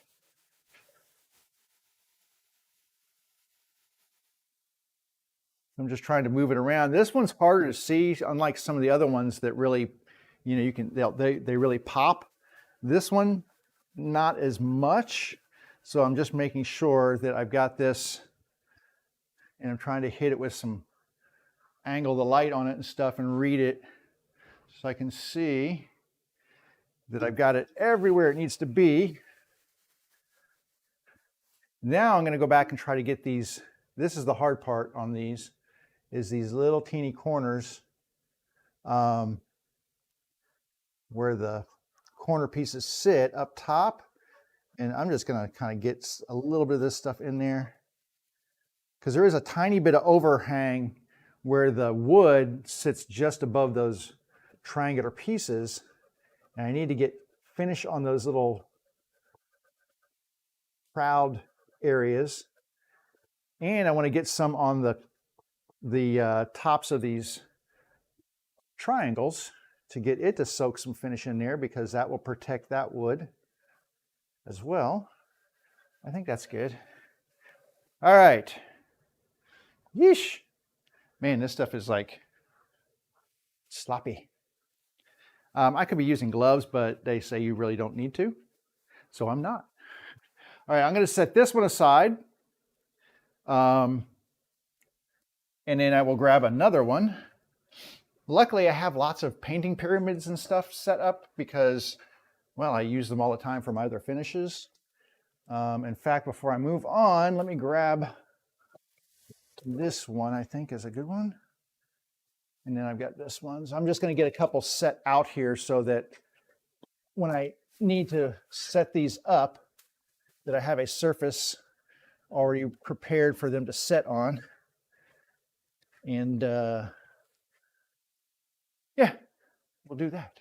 All right, what is this one? Is that one? No, so I'm going to put one right here. Pardon me, I know I'm walking in front of you. Very rude. But I need to get my little surfaces down here. Oh, and I do need these. So we will do, what are we going to do now?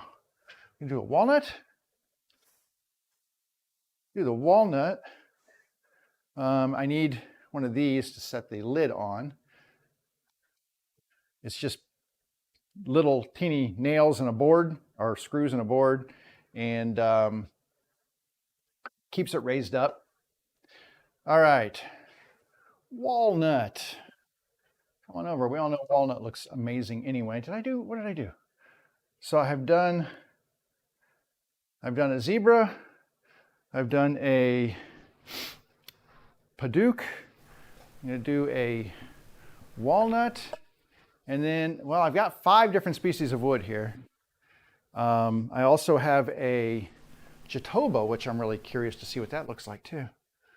But, walnut is kind of like the king. Everybody loves walnut. So let's just slap a little on the walnut one here and see what the walnut looks like. Interesting.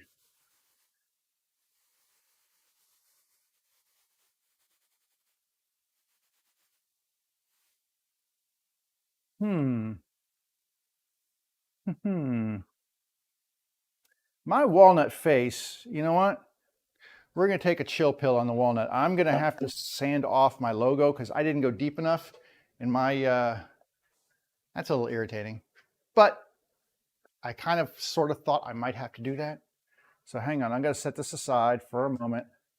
We'll come back to it because I was getting paint on there, and that's no bueno. All right, let's do this. Let's do the Jatoba first. We'll do Jatoba. All right. This is also known as Brazilian cherry. It is a gorgeous hardwood, a lot of times used for hardwood floors and stuff. But this is a super hard wood. And it a lot of times will take on a reddish brown hue to it. Let's see. Oh yeah, that's nice. So let's get a little side cam on this one so you can see what that looks like. So that's just the lid, but you can see the color in there. Hopefully you can see that color. Looks really nice. I guess I need to get all around the edges. And then get the other side. So yeah, so this stuff is also another premium wood, but it is more often used in hardwood flooring just because it is so resilient. It is so hard that you have a hard time denting it and such. So it holds up really well to shoe and foot traffic and stuff.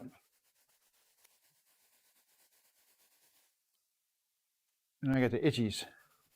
But I need to make sure that I'm getting this thing completely covered. That looks really pretty. Whew, like that. Like that.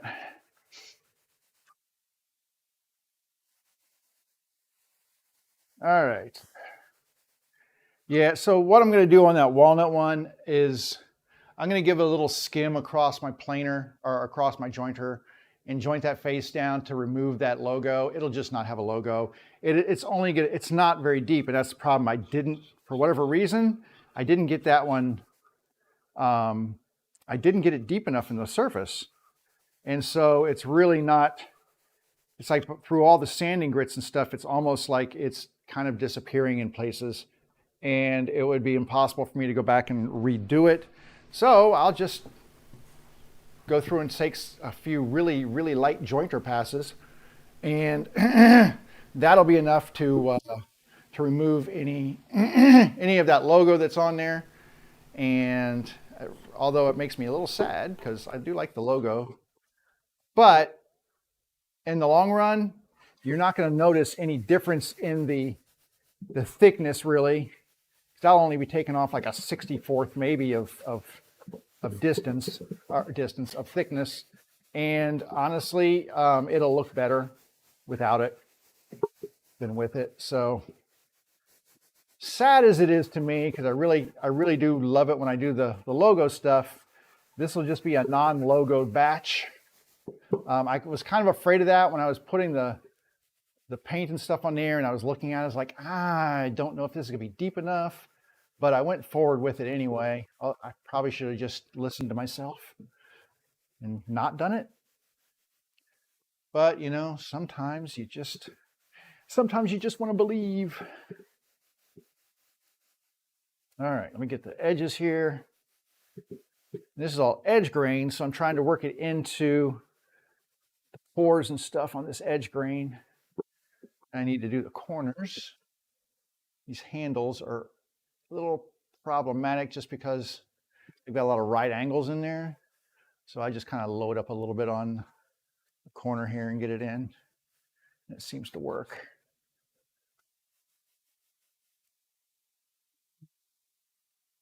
Just touching it into the oil and spreading it in there. I think that works. And I'll go hit this other handle over here.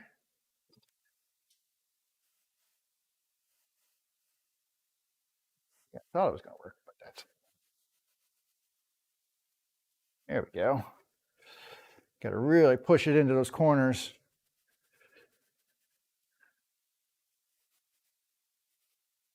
Okay, now we can work on the sides. And I'm going to use just a little bit more dab on here.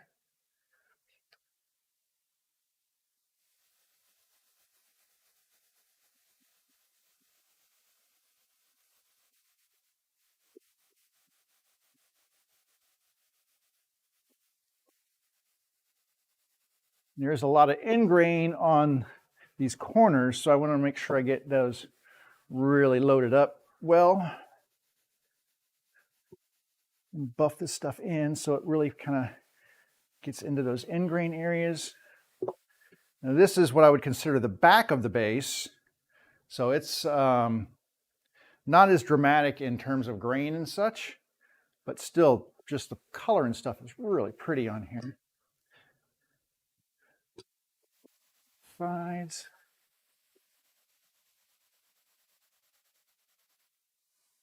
Flip this over.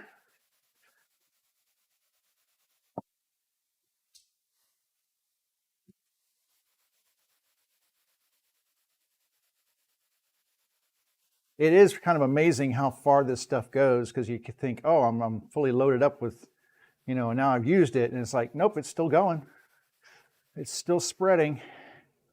And that was one of the things that the owner kind of was reiterating, was that, you know, you don't need to load this up like other oils. You just need to rub it into the surface, which is why you use like a buffing pad and really work it in. But then you're pretty much kind of, you know, the end of the hard work for that part, for the application. The rest of it's all the removal.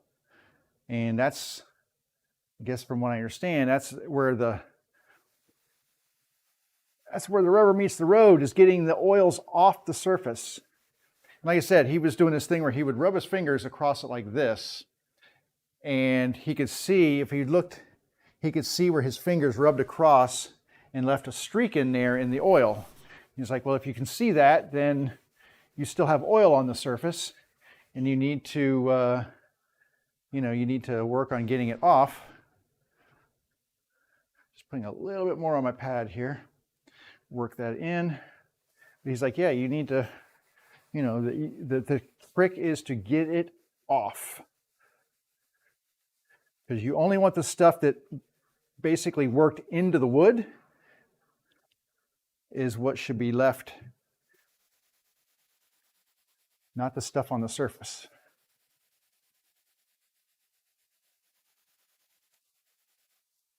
Okay.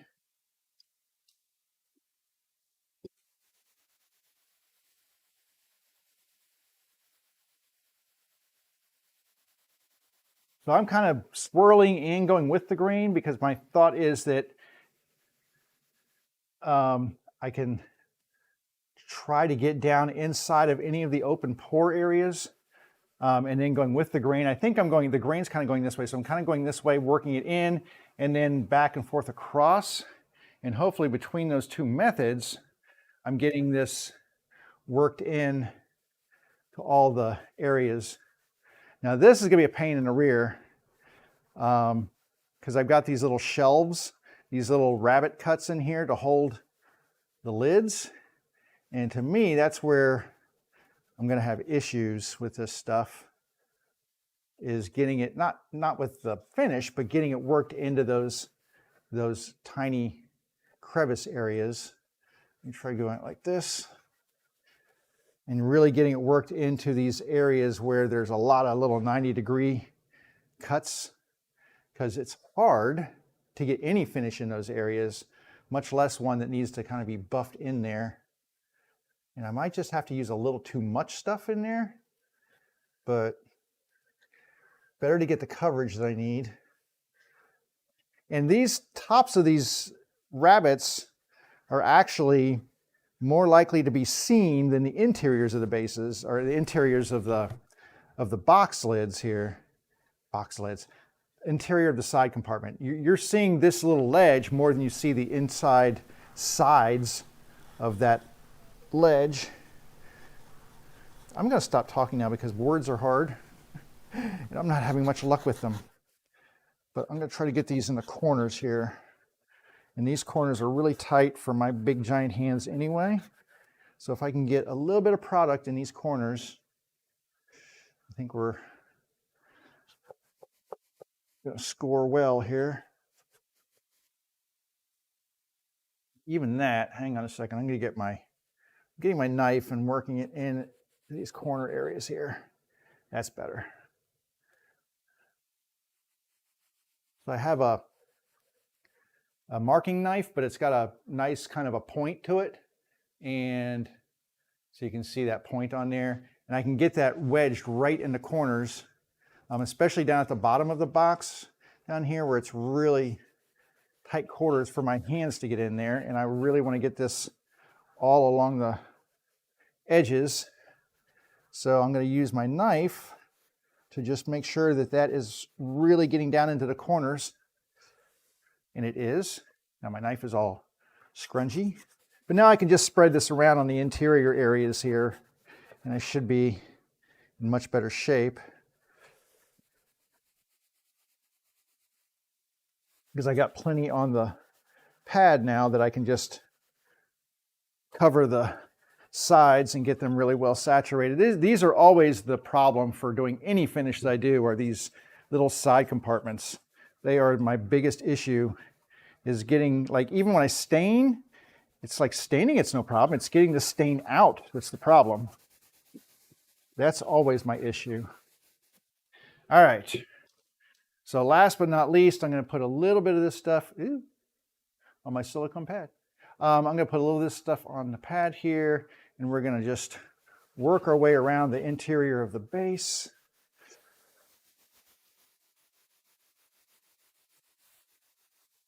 And even though I know that it really doesn't show up that well on the plywood, I mean, it should bond with the plywood and make a nice,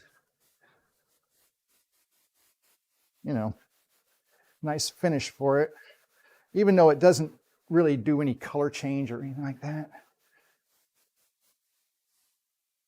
And I probably will end up doing the same thing and using my knife to go around the inside edges of these once I get to that part.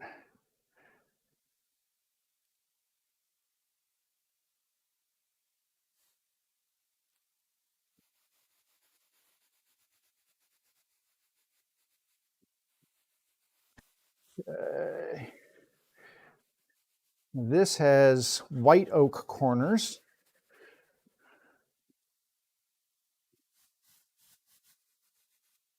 Which are a little bit of a contrast to what's in there. So you can see they kind of stand out, but I kind of prefer that.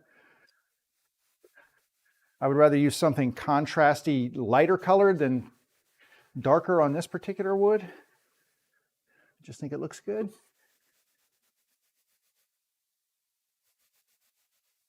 All right, let me flip this pad inside out. Maybe I've got some product on the inside that I can use. Yeah, there is. So some of it soaks to the inside of the pad. So just flip it around. The funny thing is, I did these tops, and I think because it's such an open pore, open grain structure, that it kind of soaked in, which is not. I'm going to have to go in here and, what is the world going on there?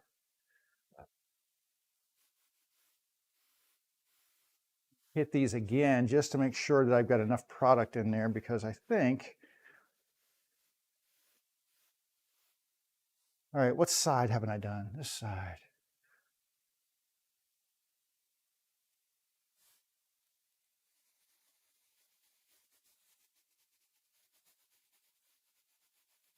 And then I have to get these little edges around the interiors of these triangles, which is a little challenging. But that's okay. I still have this wall right here to do.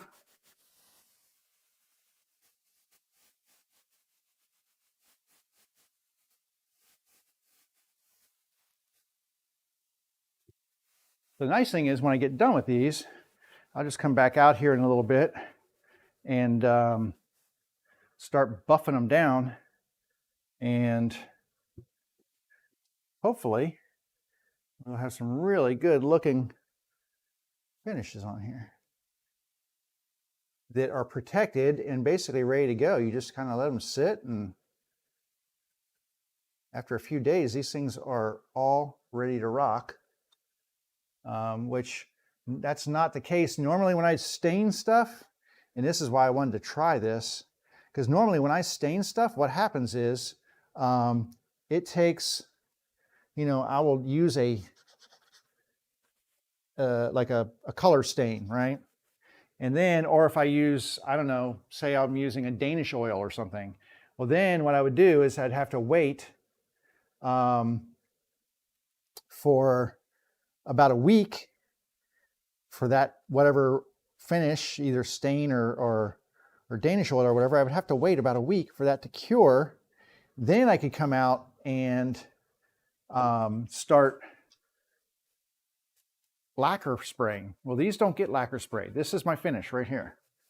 So this is the finish that I'm doing to these. And so that's why I'm kind of the most excited about it, is that this is the beginning and the end of the finishing process right here, and will require no more work, and will be ready to sell and out the door much faster. So that's what my hope is. All right, that looks really nice.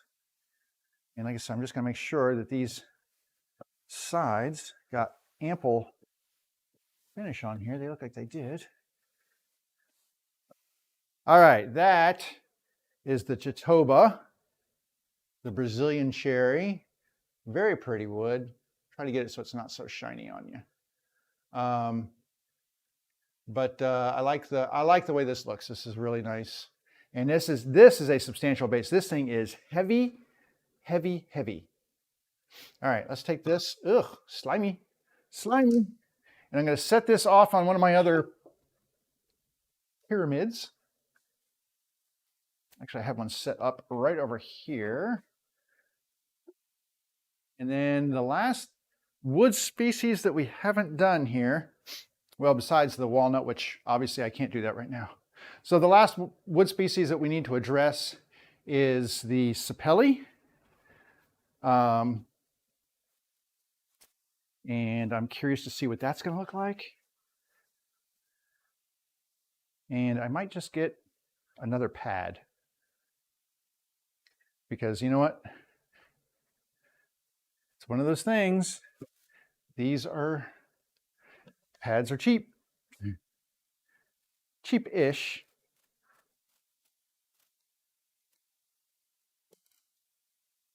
So I'd rather spend a few bucks on a pad. All right, we'll do the small one. The small one? Nope, I'm gonna do the big one, because I have a large painting pyramid thing set up over there, so I need a large base to sit on it. So we will grab this one, and yeah.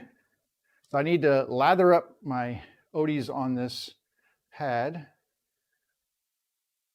Get this spread all around the pad here.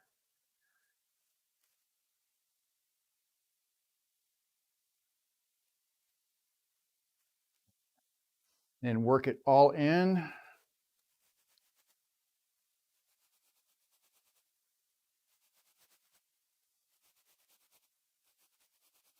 Okay. All right, let's see what, and just for, this is what it looks like not covered.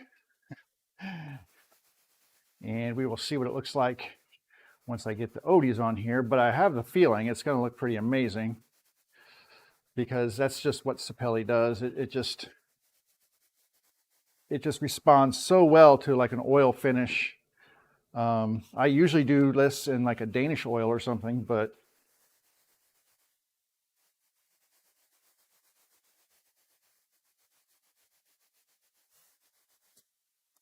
this looks pretty amazing. So this is after. I mean, before, after. There you go. I mean, look at that color difference. I mean, it's just, this stuff is just, the sapelli's just gorgeous. It just has this chatoyance, and the color kind of changes and moves as you move the wood around. And that's one of the things I just love about it, is that it does change as the light changes, as your angle of view changes, the wood changes the way it looks. And it's just a really special wood. It doesn't get used a ton. The quarter sawn is probably the best version of it, because you get those stripes in there, which are probably the most favorable feature of it. But yeah, it's a beautiful wood, and one of my, I mean, it's really nice to work with too. It cuts really well. It's kind of works like cherry, even though it is harder than cherry in terms of its hardness scale. It is a harder wood, but the only thing you can do is you have to watch that you can't get a little splintering with it. Put it down here. It's much easier to do down here. So it can splinter just a little bit, but if you're careful and you're using sharp tools, you have no issues at all with it.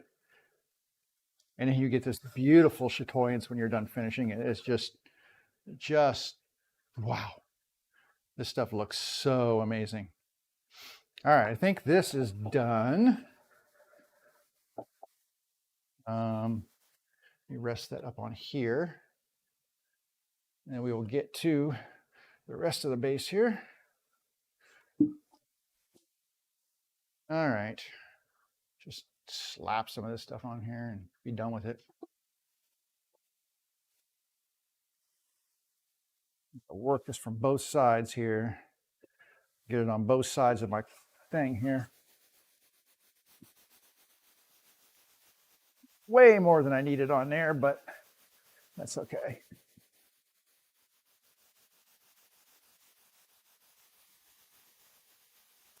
The plywood tends to soak up a lot more of this stuff than the regular wood does. It's a lot harder to spread on that plywood surface, which the plywood doesn't really need it, but you know, is what it is. Now, on this edge, that's another story. We'll get it around the edge here.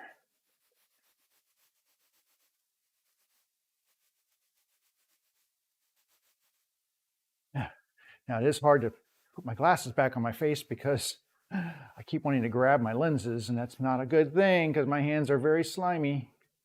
Let me open this up, see if there's any on the inside here. Yeah, there's some on the inside.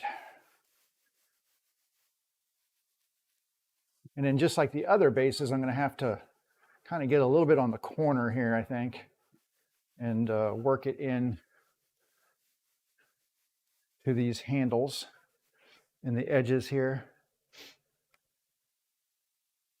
I'd be really interested to try this on a tabletop. I think that would look amazing, depending on the wood. I have a cherry top that I'm going to be working on soon. I think that's the next thing I'm doing is my cherry, my live edge cherry table. I'm going to skip bases for a little bit because I'll have a whole bunch in my shop after I finish these. And I'm just going to concentrate on that cherry table, the live edge, because I really want to, I've had it sitting in my shop for so long out in the corner, and I always get pushed back from all my little projects that I'm doing, my little base builds and stuff, and I just haven't gotten to it. But like I said, I think I'm at the point now where I'm just like, you know what, I just want to work on something different and get that out of the way. So that'll be my next deal, is pulling that thing out and getting it done. I have to go to my wood supplier and get some, I'm thinking for the legs, I want to do a walnut leg set for it. And I need some thick. I've got walnut here, but it's only like 4/4 stuff. And I want to get some 8/4 walnut for the legs, which is basically 2 inches for the rest of the world who don't speak lumberyard measurements. Oh yeah, that's pretty spectacular. That's pretty nice. But anyway, so yeah, I want to get some 8/4 and make some legs. I'm kind of got a design for the legs in my head. I can't seem to get this stuff. I don't know if it's just soaking a lot of it up, but anyway. But yeah, so I've got a design in my head. I want to kind of get that flushed out. And I want to get that finished. But it's going to take some stuff. I've got some cracks that need to be, I'm going to make some, probably some walnut bow ties for it. So that'll be nice. I might do some epoxy filling on there. So it's got several different things that need to be done to it. Wow, what is this? Looks like a dry area there. Don't be dry.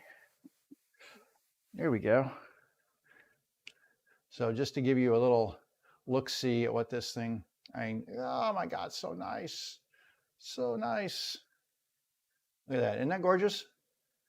It just looks so good. Now there's one side I haven't done yet, so it's kind of, that's what it was, but that's what it is now. And as I flip it around, you can see it just kind of, just the chatoyance in there just pops. All right, let me get this last side done here. Come back to this camera here. We'll get this last side done. And then we can do the top and the interior. Now, as far as other finishes go, like if I'm staining and stuff, this really doesn't take any less time than that. I mean, depending, like if I was doing a Danish oil, this takes more time. Because Danish oil is one of the easiest finishes that you can apply. You just wipe it on, leave it 15 minutes and wipe it off.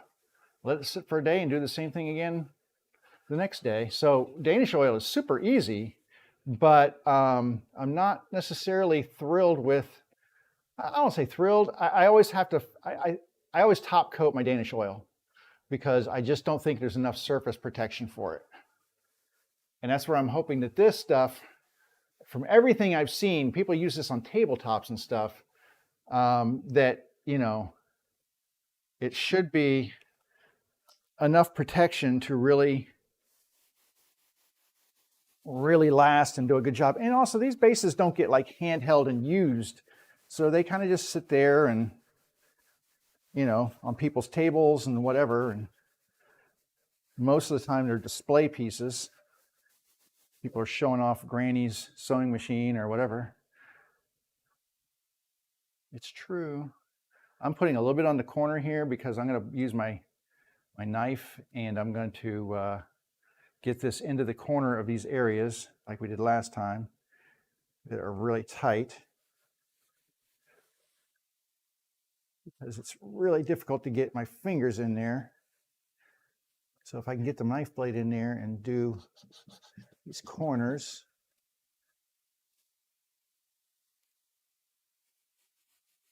it makes life a lot easier because then I can just do the rest of the panels. So let me get this.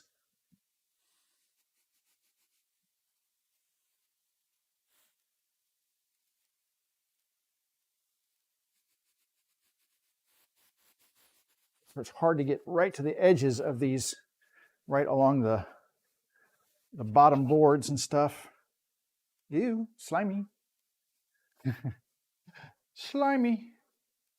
I will have to buff off my knife handle there. All right, I think that did a good job of that. Just put a tiny bit in here, and we're gonna make sure we get the bottom covered and do the sides.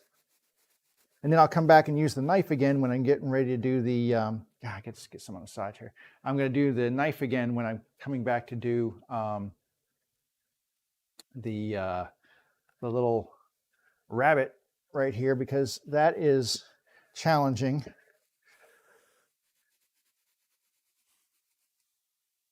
just because it is such a thin little lip all the way around there.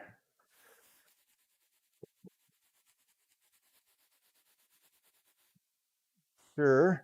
I got to keep turning this to make sure that I'm seeing that I'm getting finish. And what do I got? Oh, I got a couple of splintery things in there. Those aren't helpful. Splinters are not helpful. All right. Finish there. Finish on this one. Just checking to make sure. See, this one did not get finished. I just need to keep making sure I'm flipping it all the way around, getting finish in all the areas. One more area here that needs a little bit. I'm just going to put just a tiny bit on here.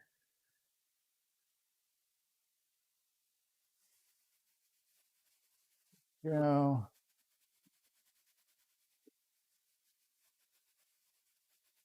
Okay, and now we can move on to the lip.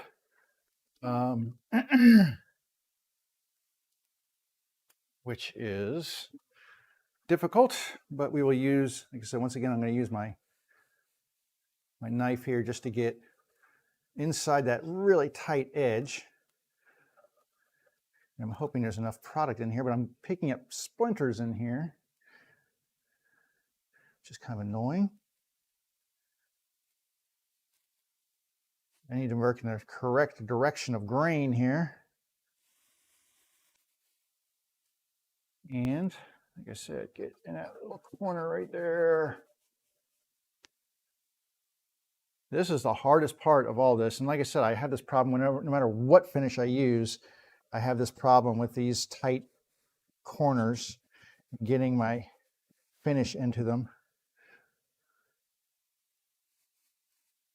And this is not the first time I've used this knife to do this, as you probably have guessed, because it's the easiest way for me to get in those tight radius turns and those tight corners. I'm going to flip this around and we get this all clean, covered with stuff. Just want to make sure we're getting finish on all the wood surfaces. I'm sure the inventor of Odie's oil did not anticipate it being used in this particular manner, but it is what it is. It's what I've got to work with. And that looks pretty good. A little bit right here. A little bit in this corner right here. So just working these little corner areas.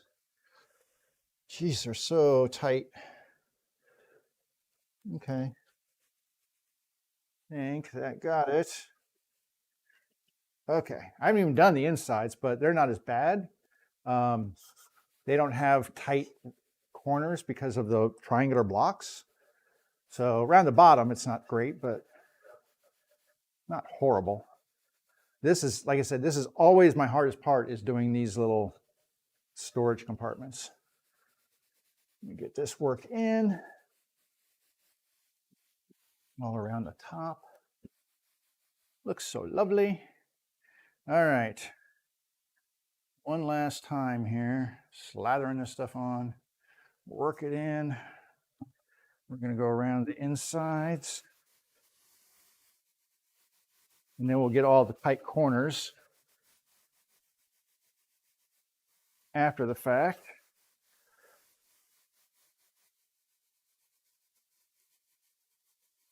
Now this has, I did manage to make sapelli corners for this. So this was, the corners of these are sapelli that I took a couple pieces and laminated and made a thicker board out of them.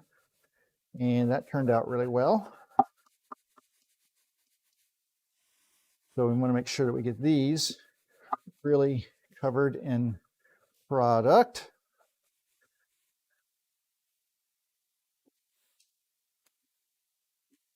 I mean, you know, the reality is that this is the inside of the base. Not the most critical of places to have finish on them, but you don't want it to look unfinished either. So I always try to get the glue out. I actually done a much better job lately of getting my glue squeeze outs so that everything looks cleaner and neater, because nothing ruins like a stain finish or whatever than having glue that you cleaned out but you didn't wash out. And so it kind of makes the wood impervious to any stain that you're trying to put on it. You don't notice it until you actually are staining, which looks horrible. So I've done a really good job lately of like the squeeze out when I do the corners and stuff, and I'm using a straw to get that squeeze out of there. And it does a really good job. I'm impressed with my little straw trick that I use. All right, you get the edges here, and then we'll go back and get those annoying, pesky little parts that are the triangles.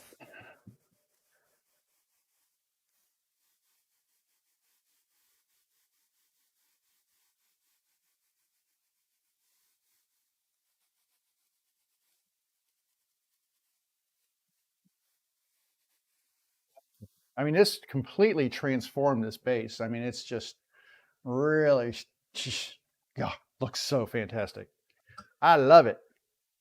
It is spectacular. All right, I'm gonna turn this inside out. I think I've got some product on the inside here. And I'm gonna try to use my knife to get this into those corners. Oh, there is. There's lots of good product in there. So we're gonna use this to get it right in the corners. And hopefully that will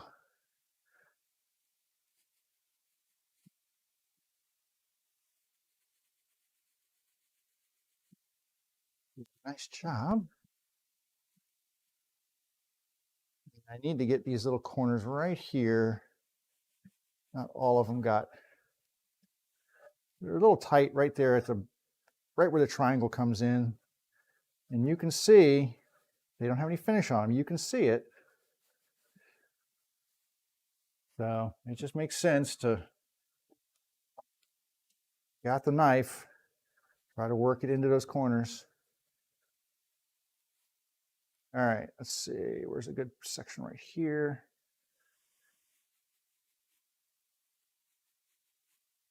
Work this stuff in.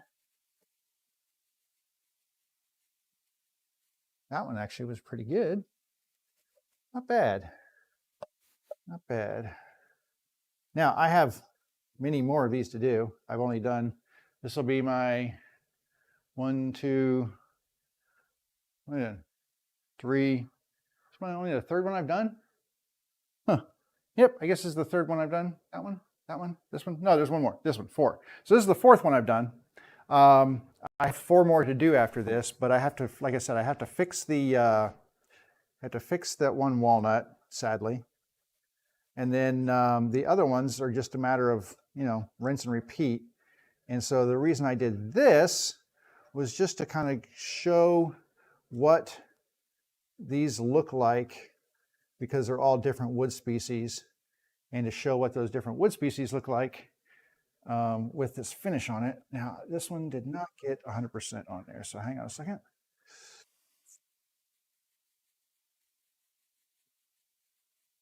Better? That's better. Better.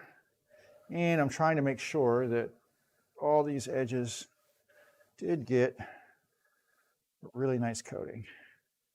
And I think here, okay. That's about as good as I can do with those, I think. Ugh. And this is slimy as all get out. Very slimy.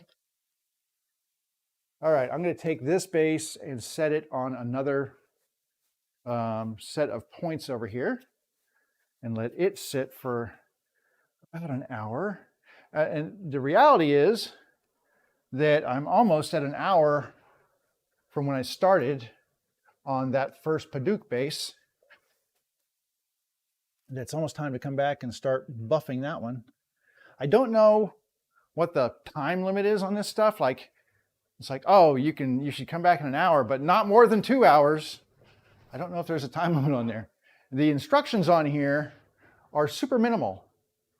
It says, stir well, use sparingly, buff in, buff off. That is the extent of the instructions. I mean, honestly, that's it. That's it for instructions. So not a lot to go on there, but that's why they actually reference, I think, their YouTube channel on here. Said, go watch YouTube.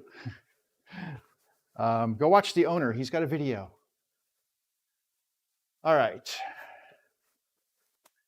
I could start buffing this one off. Just for giggles. Because it's been an hour since I put this one on. So I'm going to bring this over here. And I'm going to turn this upside down, I think, just to give me a surface that's not covered in Odie's right now. And I'm just going to bring this over and see if I can, oh, got it. See if I can start buffing this off. So, I mean, I can definitely see there's some oil on here and stuff, but let's try to buff here.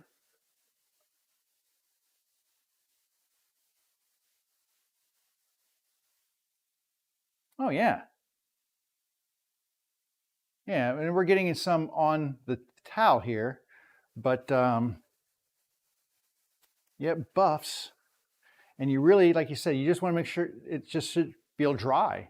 And you should see no sheen or anything when you take your finger and run it across. There should be no oil left on the surface.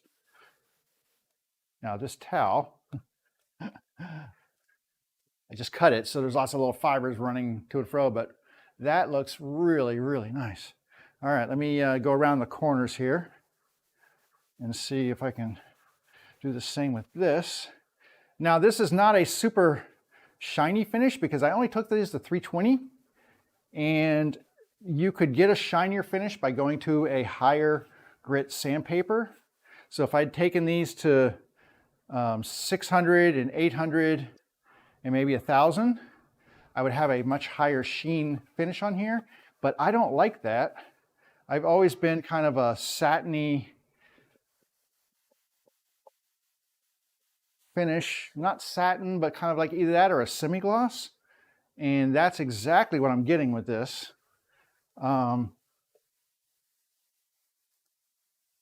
This is a workout. It is a little bit of a workout, but truly, truly lovely finish on this stuff.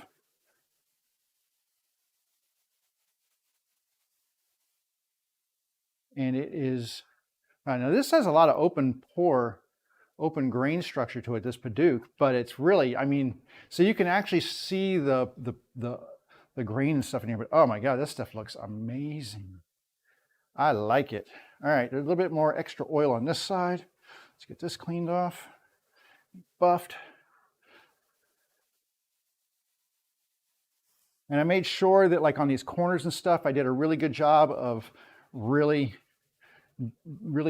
sanding them really well so they're nice and smooth, and it's paying off in the end here.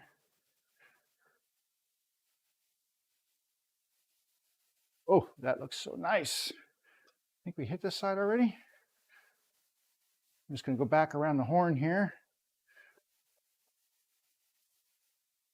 And then I need to hit this little pocket right here.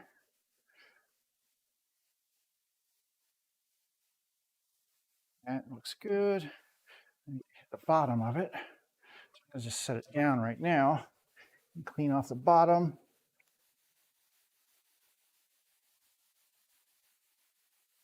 Which, you know, nothing spectacular on the bottom here because there's no finish on the plywood, but that's all right.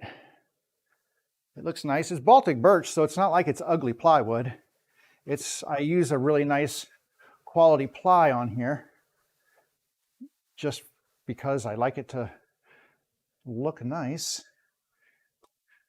Because you will see it through a finish. All right, let's get the interior here. Sides. I was really kind of worried about these sides, so they held up really well. Looks like there's lots of good sheen on there. Flip my towel a little bit here. Make sure I'm not just rubbing oil back on top of oil. Remember, the whole purpose of this is to buff the oil off. Now, I don't know if this can be waxed later on. Like if you can use like a furniture wax on this. I'm thinking that you probably could, because this is kind of like an oil wax finish. So I'm thinking you could at some point in time, if you wanted to, come back and do a wax finish on this, like a, like a Johnson's paste wax, some sort of a furniture wax on here. I'll have to look that up and see if there's anybody doing that. And then you could use like some buffing wheels and stuff to remove the wax and give it like a more polished finish. And that might be something I would consider. I have a buffer, so maybe for the exteriors I might consider that, just waxing it and then doing a buffing. You can see I need to turn my towel here because I'm getting wax on it, so I need to make sure I'm using a clean part of the towel. But that might be interesting to try. But in the meantime, this is a good looking finish.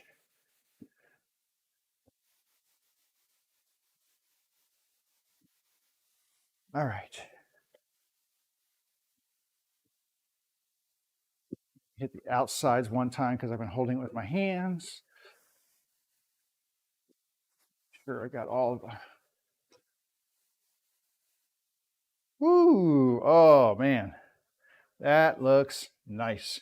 Problem with these finishes are that they're really kind of hard to appreciate in pictures. You really have to see them in person to really appreciate what these finishes look like. Because like I said, there's a chatoyance to them. The grain moves and shimmers and does some amazing things, but there's the inside. There's nothing spectacular, but whew, that looks really nice.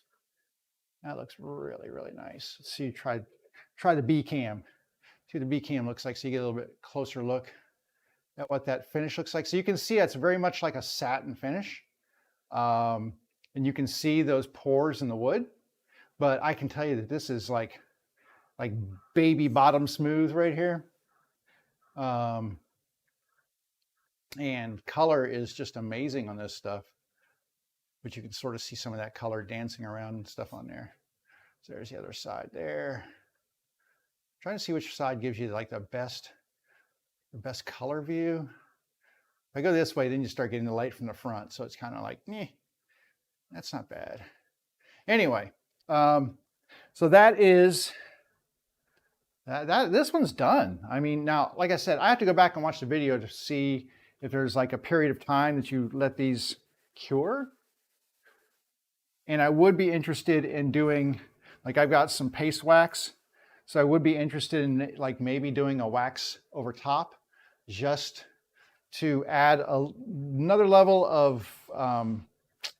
of protection on there and just to give it a little bit more of a buff and sheen, but it smells really good. Feels really good. So there you go. But now what would feel really good is some lunch. I think that's where I need to be, is having lunch. I'm probably going to wipe down the remainder of these bases because I need to get the oil off of them. And then I'll come back and do the other 4, I got to finish that one. But I will finish those up as well. I'm hoping I'll have my charcuterie boards. I'll be able to sand those down. Hopefully that epoxy will cure, because it's just not quite there yet. I mean, here's the thing. If you can dent the epoxy with your thumbnail, it's not quite cured yet, and it's just a little bit soft that I can dent it with my thumbnail. And so it needs to be a little bit harder. And because what will happen is if it's too soft like this, when you go to sand it, it'll leave drag marks and such in there. It's not going to sand smooth. And I want these to be nice and smooth. These need to be sanded down so that the epoxy is flat with the surface. Then I need to do my finishing sands on here. I need to do round over edges on here, sand the sides. I need to drill a hole. I need to put the Odie's oil on here. So there's quite a few steps I need to get these done, and I need to get these finished. So these need to get in the post. Just gonna rub this on there and look at it. It's like, oh, such beauteous wood. So these look really great with some Odie's on there as well. I'm not gonna put it on now. But anyway, these are gonna get Odie's oil as well because they'll be food safe. But I do need to finish these up, and I can't finish these up until that is cured. So I will hopefully have that done. I'm gonna move these inside, and by this evening, definitely by tomorrow, these will be done and I can move on with them. So I'm gonna go have lunch. Well, 1:30. I'm gonna finish cleaning these off, then I'm gonna have lunch, and then I'm gonna come back and do the other 4 or 3 and clean up that, sadly, clean up the Singer base, the walnut one. It is what it is, you know? You just kind of hope that you're getting what you want, and if not, modify your plans. It's that easy. Okay. Well, thanks for stopping in. Rod, thanks for popping in over on, what was that? That was YouTube. Yeah. Thanks for popping in over there. And I hope you all have a great week. It's Monday. It's Thanksgiving week. I will be here all week. So, well, my week. So I'll be here Wednesday and I will be here Friday. Friday, episode 100. Have no idea what I'm doing, but it is episode 100 of my live stream. So anyway, thanks for stopping in. Appreciate you being here. Appreciate you throwing your comments out there, and come back and see me 11 o'clock Monday, Wednesday, and Friday. I'm here. All right. You all take care. Have a great week. And if I don't see you by Thanksgiving, have a great Thanksgiving. Take care.